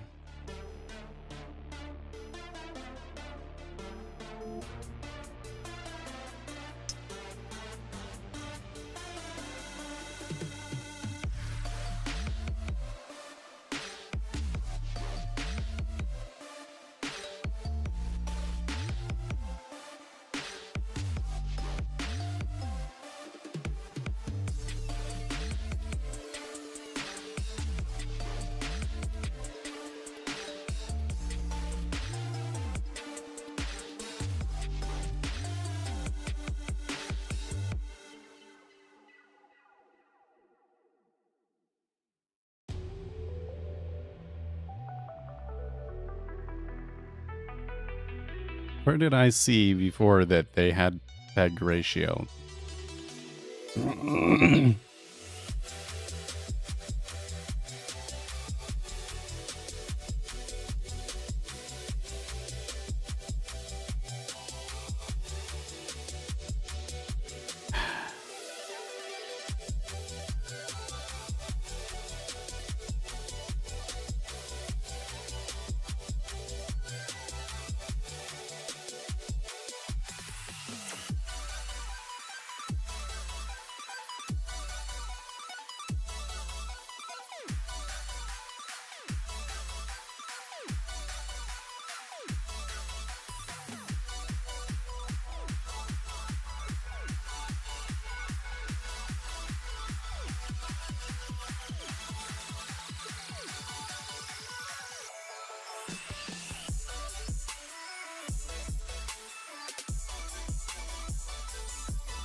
Did I just go through all of that for something where the fundamentals that it doesn't actually give me them?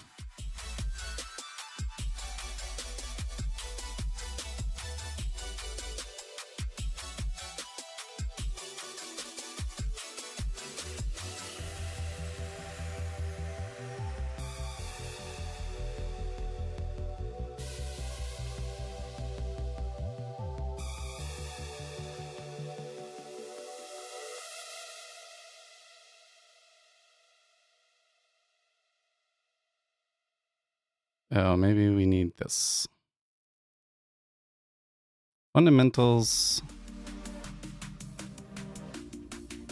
So what did I have? Fundamentals, ticker, and then daily. And what we probably actually want is like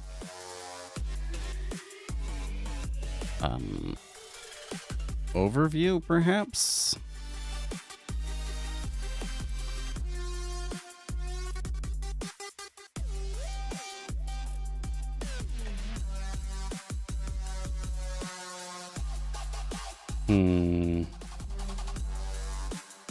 No error handling in any of this code that I've got here so far, so that doesn't help.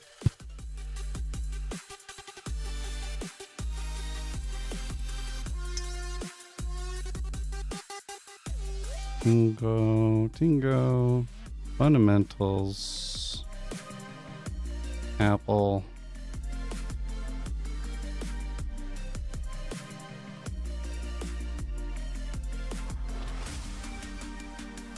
Let's not get too flipped out over the inflation data. Okay. Dude, this guy is like being super dovish.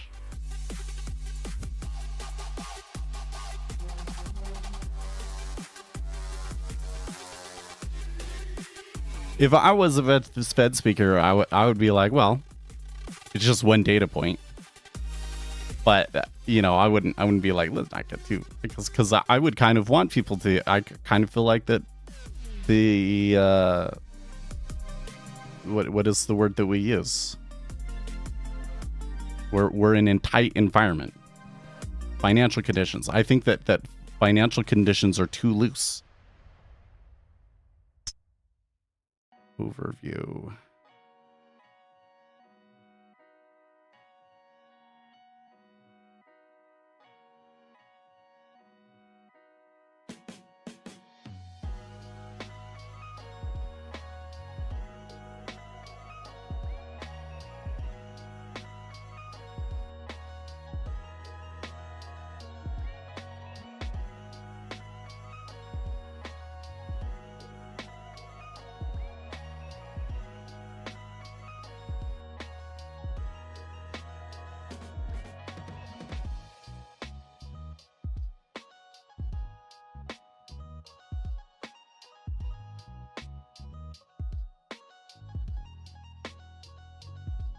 Oh, maybe we just need this. Maybe I misunderstood.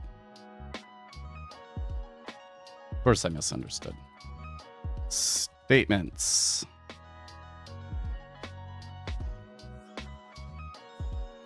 Ha. Aha.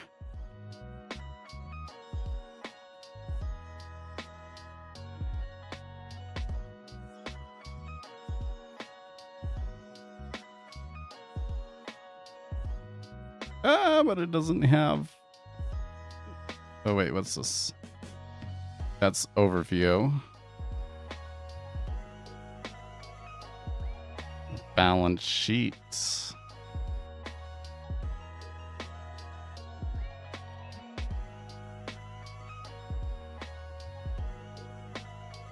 Well, shoot.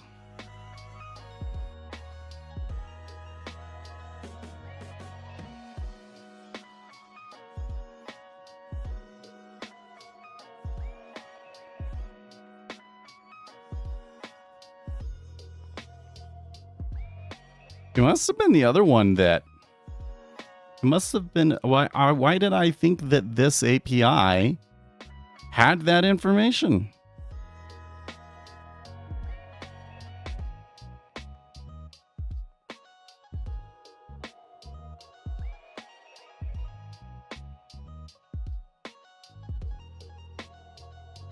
I swear that...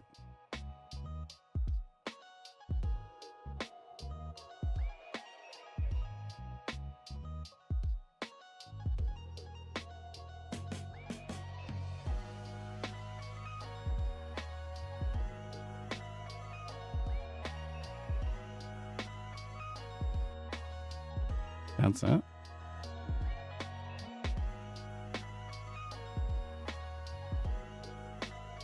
Daily data.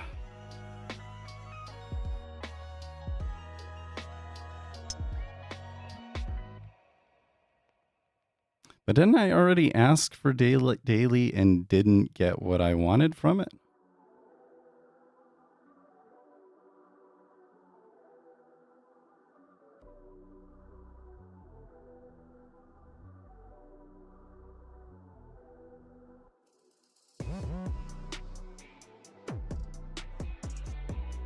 Oh, well, there you go.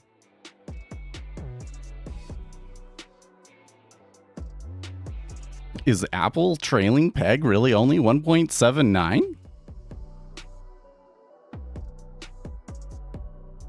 Let's see here. Gee, we have fairly good pre-market, 2 trades, 6-6, nothing.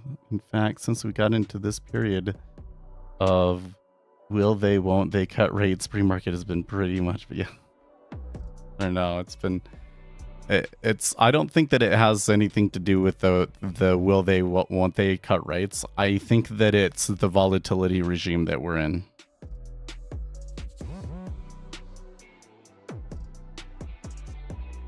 And there's quite a bit more that factors into that than just what the Fed is doing at the moment.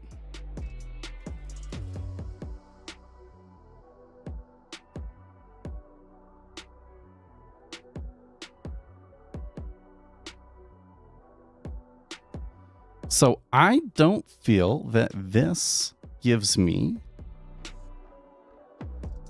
the data that I want. So now I'm thinking I need to go back and try and find the other ones that I was looking at. Let's see here.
Was it Alpha Vantage?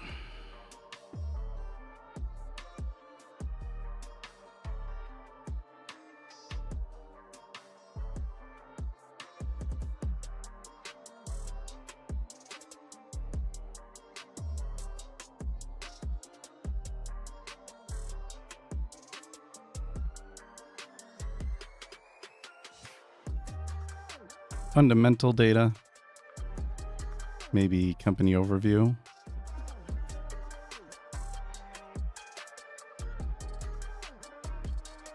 Yeah. PEG ratio, earnings per share, yada, yada, yada.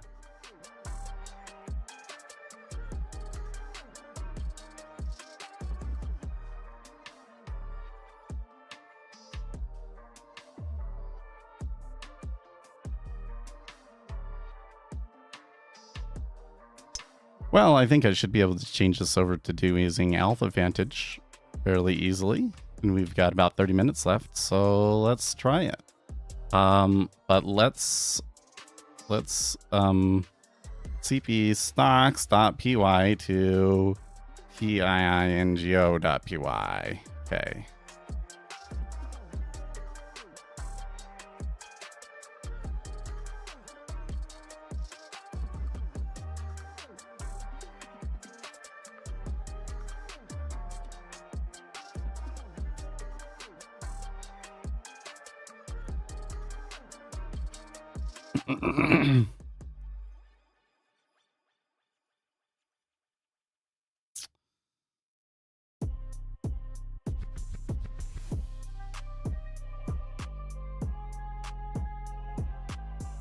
I guess it thinks that I don't need headers. It's interesting. We'll try it their way.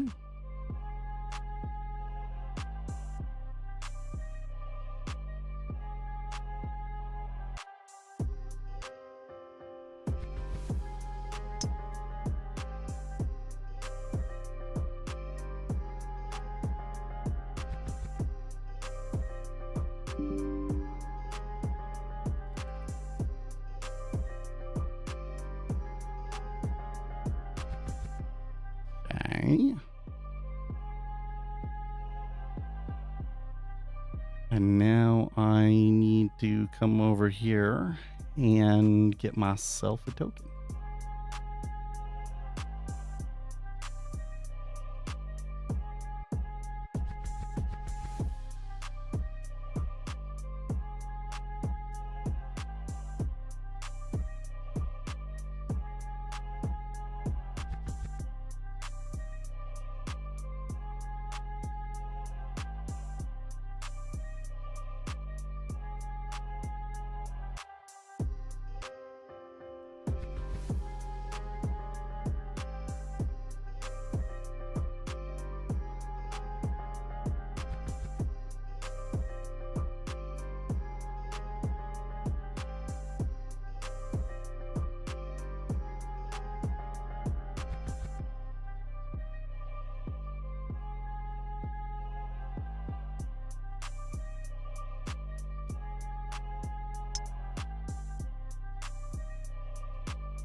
Okay.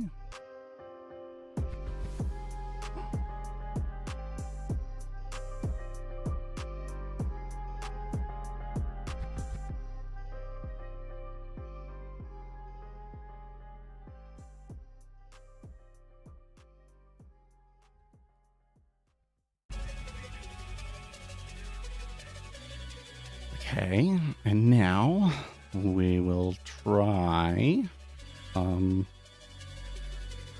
Python stocks.py.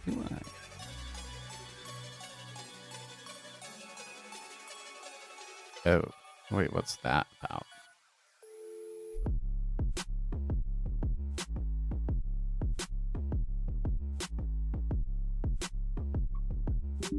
This we don't need.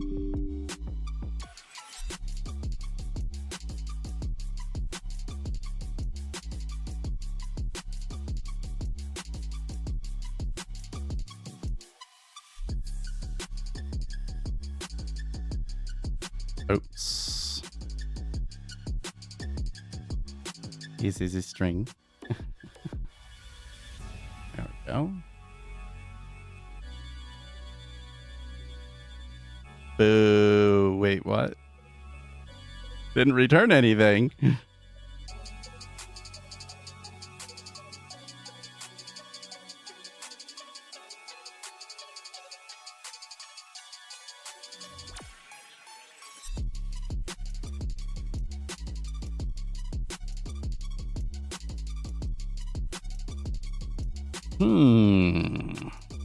Hum.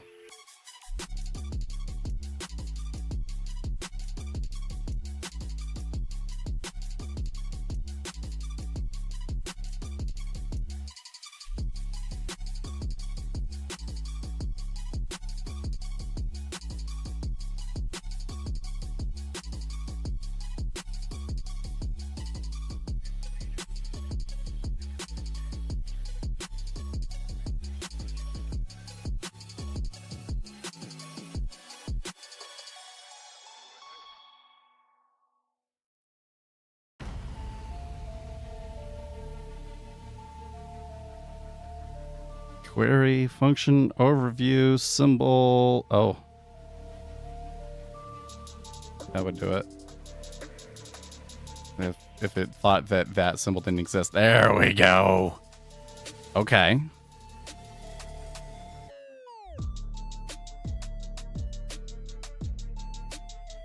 So I could. So where do I want to take this from here? Oh, I like that they have like the description and everything too.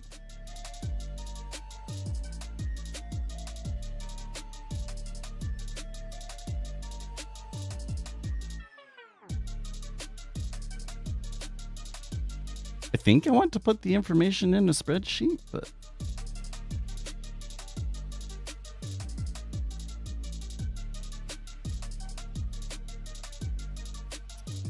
I think though, like the thing about Tingo was that it had like that daily data. Let me go back to that.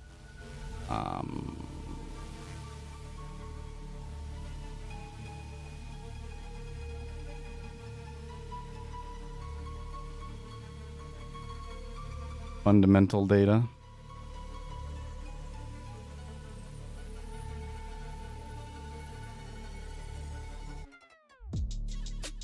No, that's not what I want.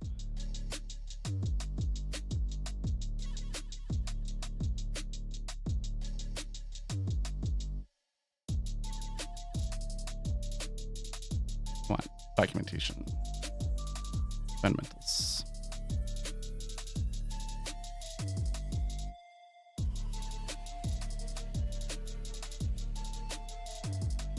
So the daily data that I can get is market cap, enterprise value, PE ratio, price book ratio, and trailing peg ratio.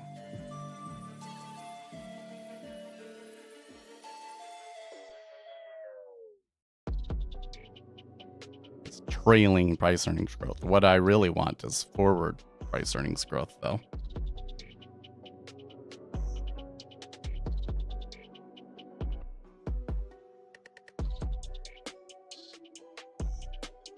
Metadata.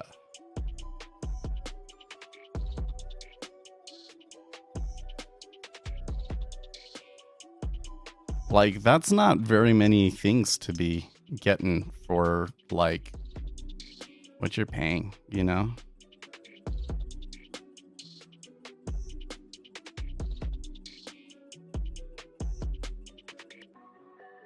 This would be able to give me like some sort of a dashboard or something that I could check on to see the individual stocks that I want to look at. But I don't think that I would be able to do back testing on this, for instance.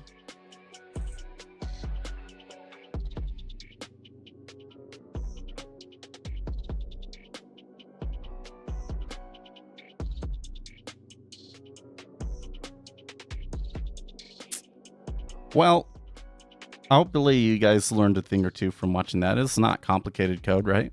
You want me to just walk through that real quick? Oh, was I doing Vim? I should use Helix. My gosh. I was like, why does it look different? Okay. So I'm importing OS, and that's so that I can get my token from the environment. That'll be important if I ever like try and automate this or anything like that.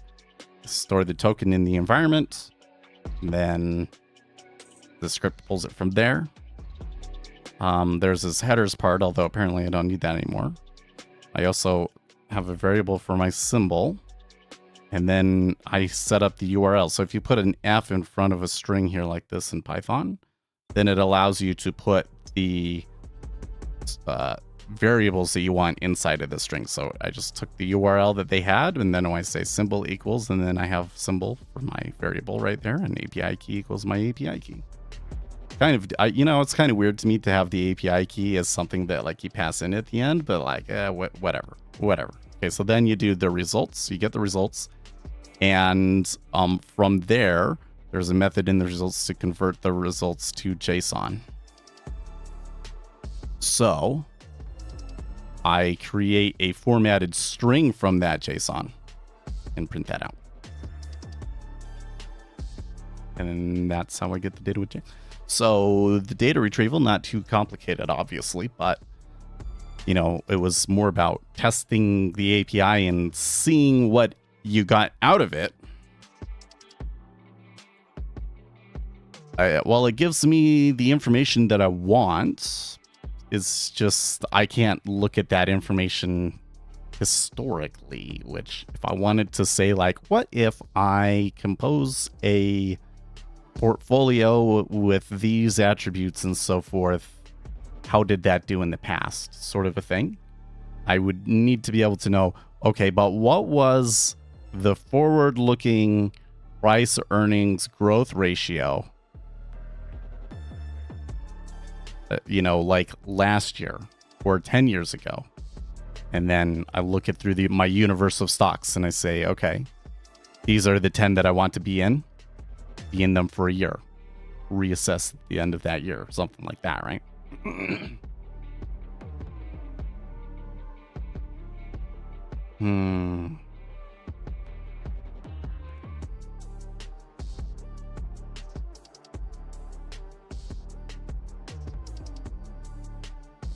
Keep that. Well, so they also have a global news API.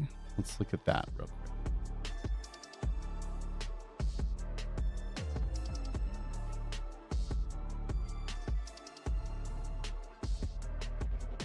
News topics of your choice: blockchain, earnings, IPO, mergers and acquisitions, financial markets, economy,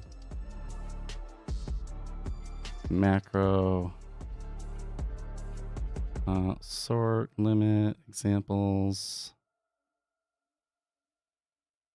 news articles that mention Apple.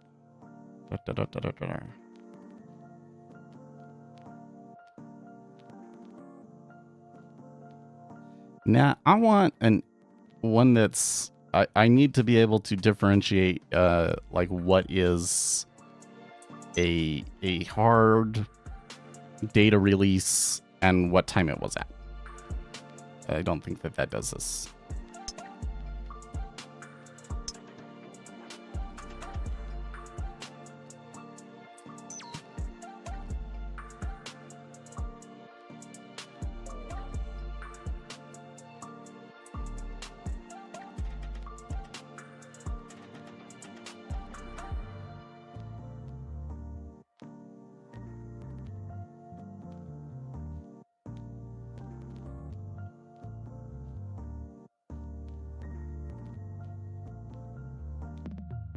This is under utility. Oh no, it's alpha intelligence. News and sentiments.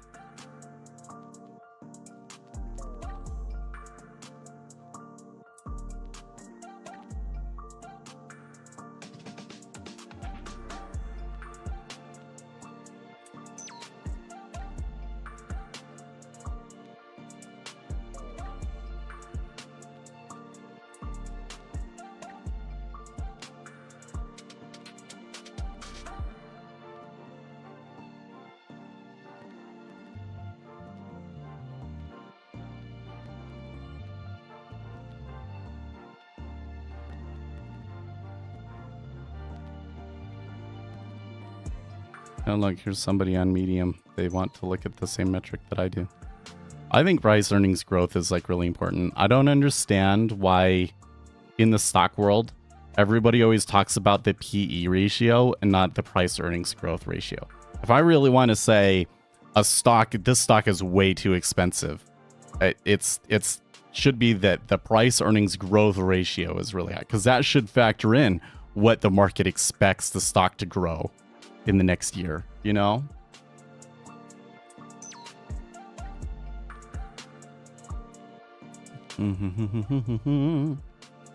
Financial modeling prep provides real-time stock price, company, major, and blah, blah, blah, blah, blah, blah, blah.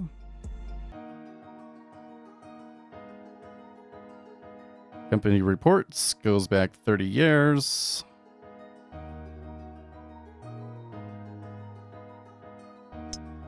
And they're not going to let me read the whole story. I hate you, Medium. Okay, but I got these financial modeling prep guys. So, like, guy. Pricing. So, let's start there. Basic free. End of day data. 250 calls a day. 5-year historical data. Fundamental data. Market data. Cool. And all I need is $20 a month to get the fundamental data. Cool. Ultimate $100 a month. WebSockets. Cool. All right. Documentation.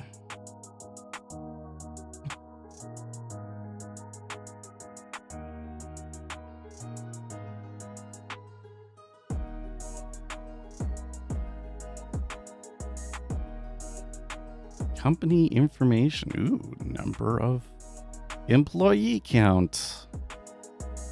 Well, that's interesting. Research. Oops.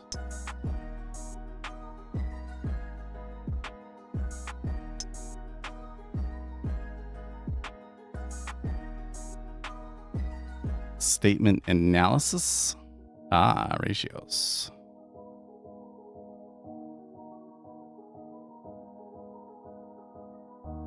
Dude.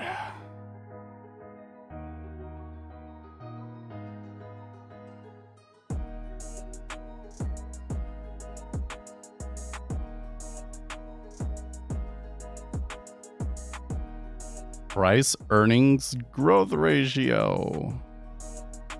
And what did they pass into that? Ratios, Apple, period, quarter. Annual or quarter.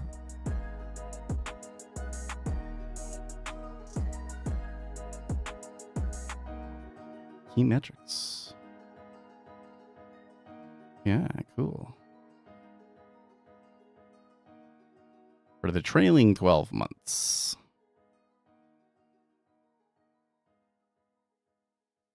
Evaluation. Live it. Ooh. That gives you so much stuff. They give you so many pieces of information. But how do I get it historically? Does it tell me? Ugh.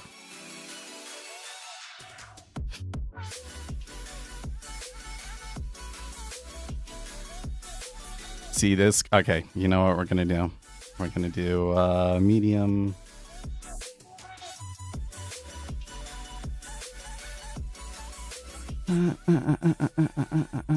Let's see here. I know there was like a website.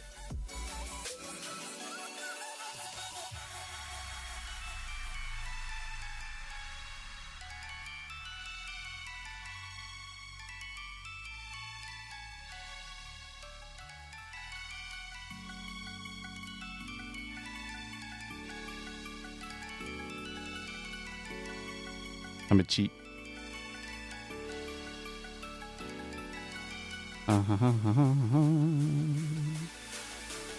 Okay.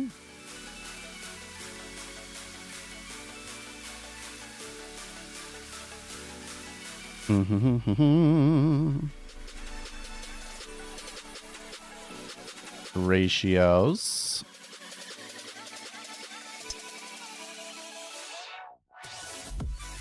sort. Okay.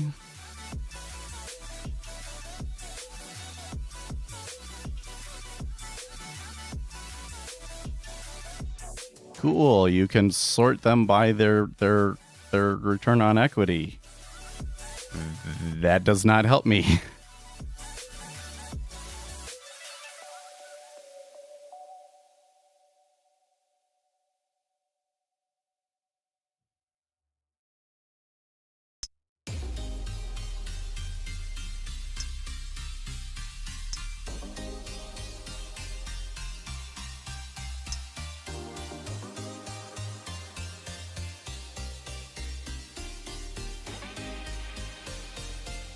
Okay, what was the name of this website again? Financial modeling prep.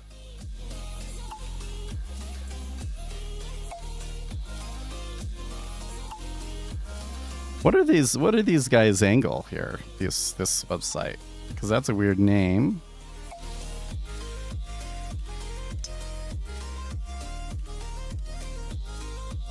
They're just a website.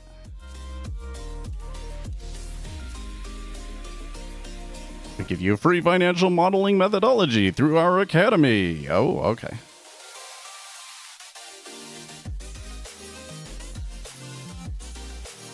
Cool. Understand discounted cash flow model. Cool. Education.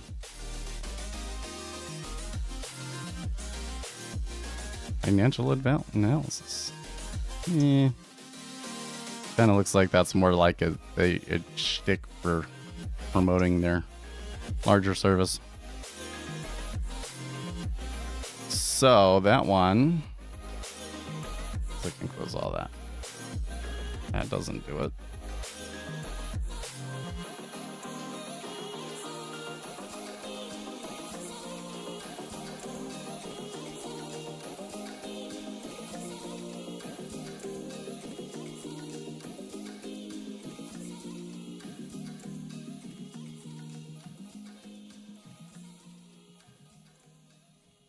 Okay, these guys say Intrino. Financial data for fintech innovators. Fundamentals.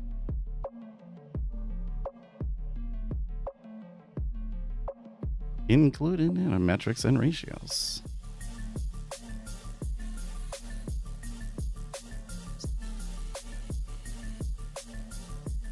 The gist.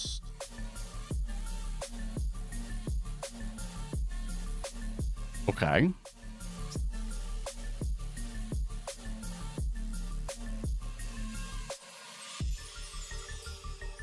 Ooh, they have a GitHub link in there. That is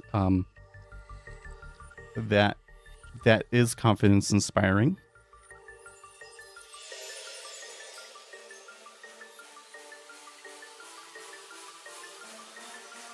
They do have free API access.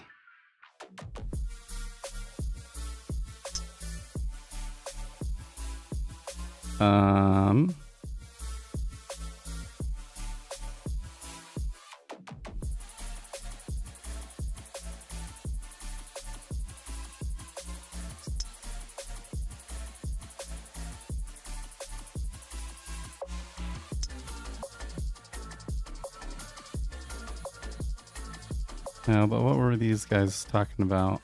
Let me go back. Oh wait, I have it open in a different window. Whoops. Too big.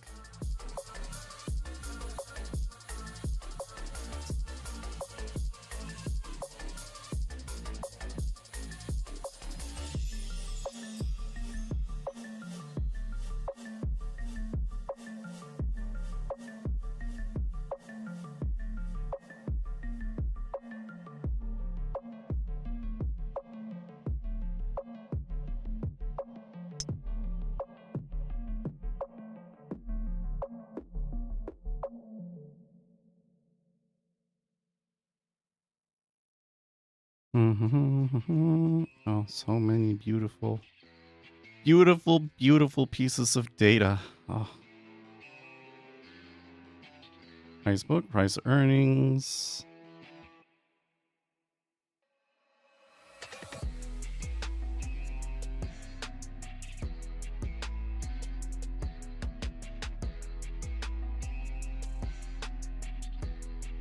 We are looking at APIs to pull fundamental financial data for stocks.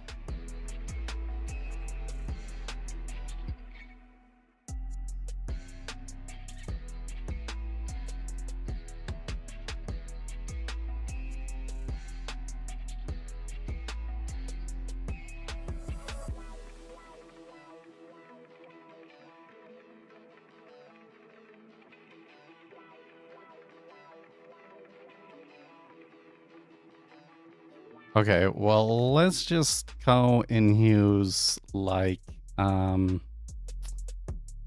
price to earnings, for instance.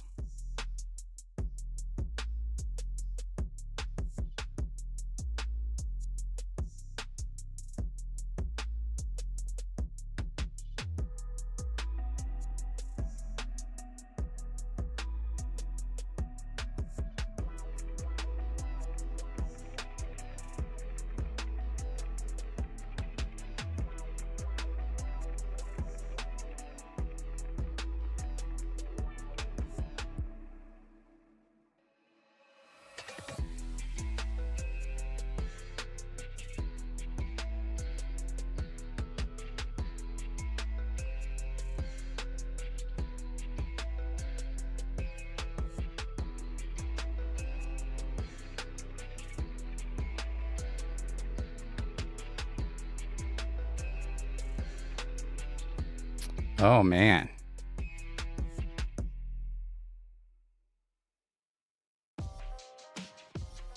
They are not cheap. Did they even have a free tier?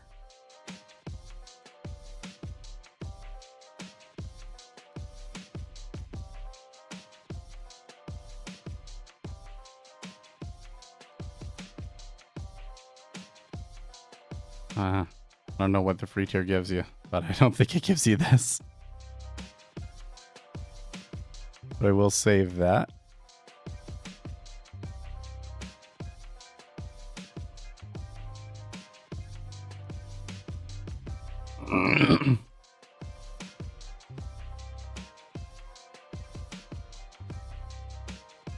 Darn, I really thought that that was like gonna do it.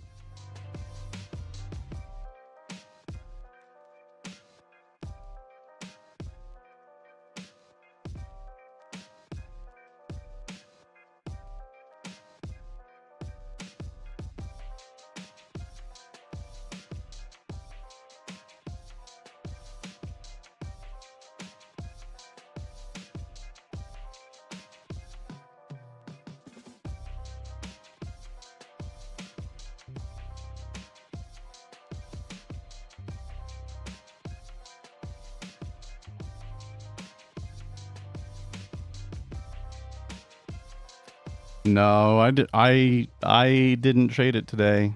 I saw like the first two swings and was like, yeah. Even this since Goolsby spoke. I mean, I guess I could have tried to take a trade where we went from 25 to 28, but it just did not interest me.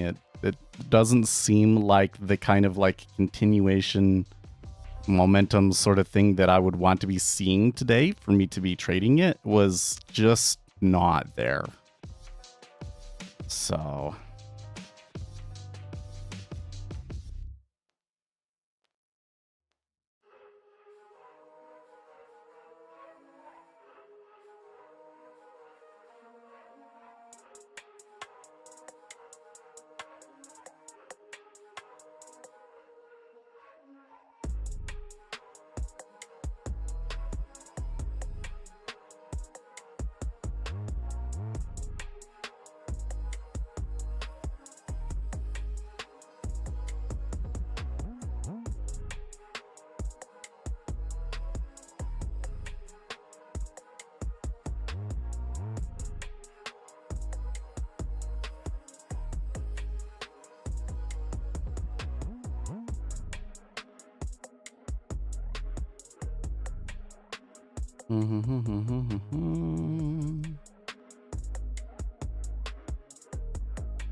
This article is using YouTube, or sorry, Yahoo. How did I get YouTube from that, man?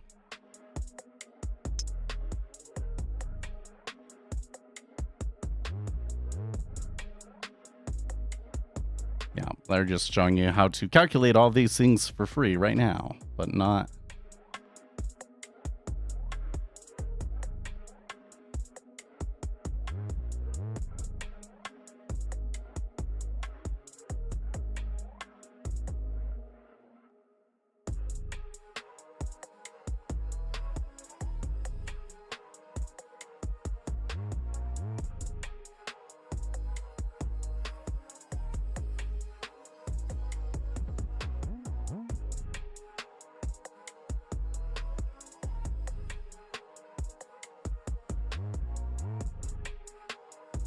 The 13 best stock market APIs.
FinHub.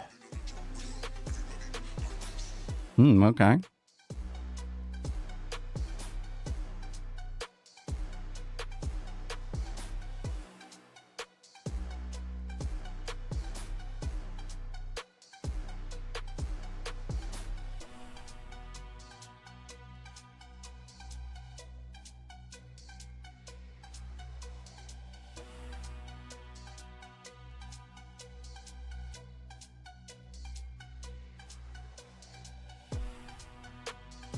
Revenue breakdown. It's premium only, though.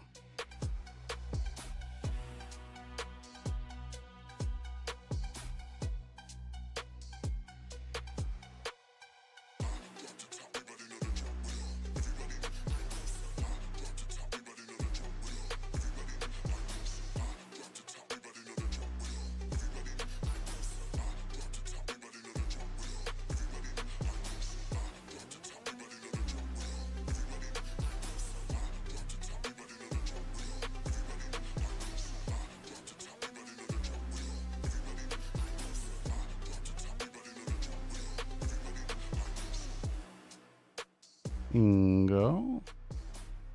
Wait, how come the Quandil didn't really give me a good link? Oxdata.nasdaq.com, huh?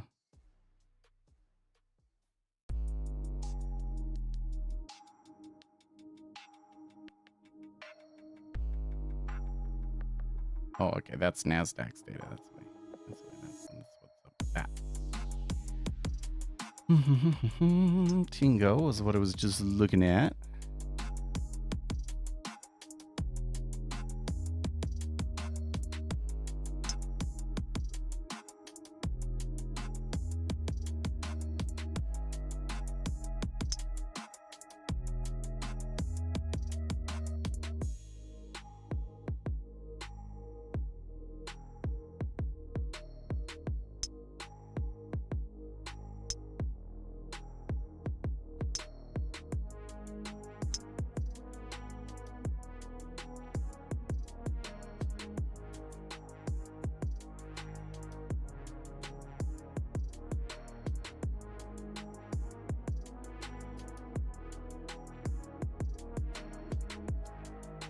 End of day historical data API. Fundamentals.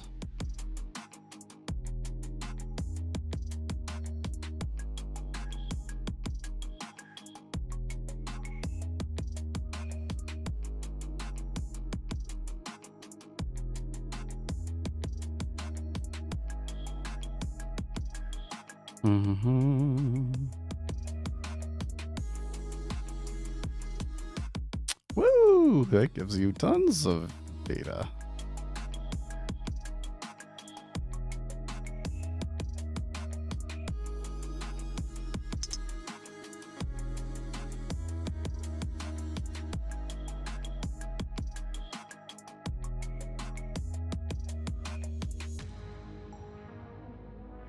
Historical constituents for indexes. That's useful.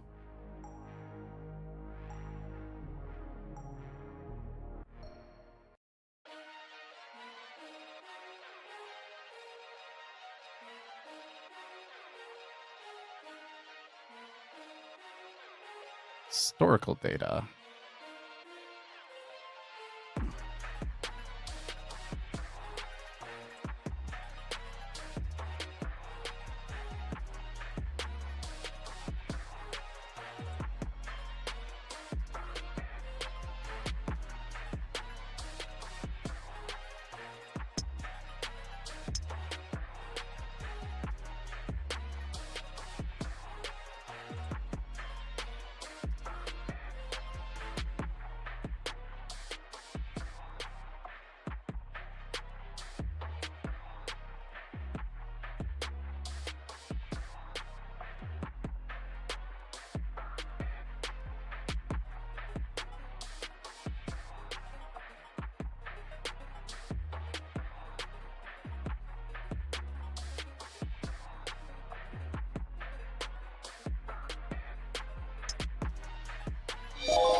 It's time for me to get going, guys. Well, I don't think I think that my best choice is probably that, what was it called again? Financial modeling prep. I'll go and take a look at that one. Or Alpha Vantage. I don't know, there's a couple of them that could probably work. But I didn't find one that had clear historical fundamental data. So, I don't know. I'll look at it more today, though. But I gotta get going. I will see you guys tomorrow. Oh yeah, let's change the title here. Goolsby, Dovish, Goolsby gives rates a break, I think is what I'm gonna call that.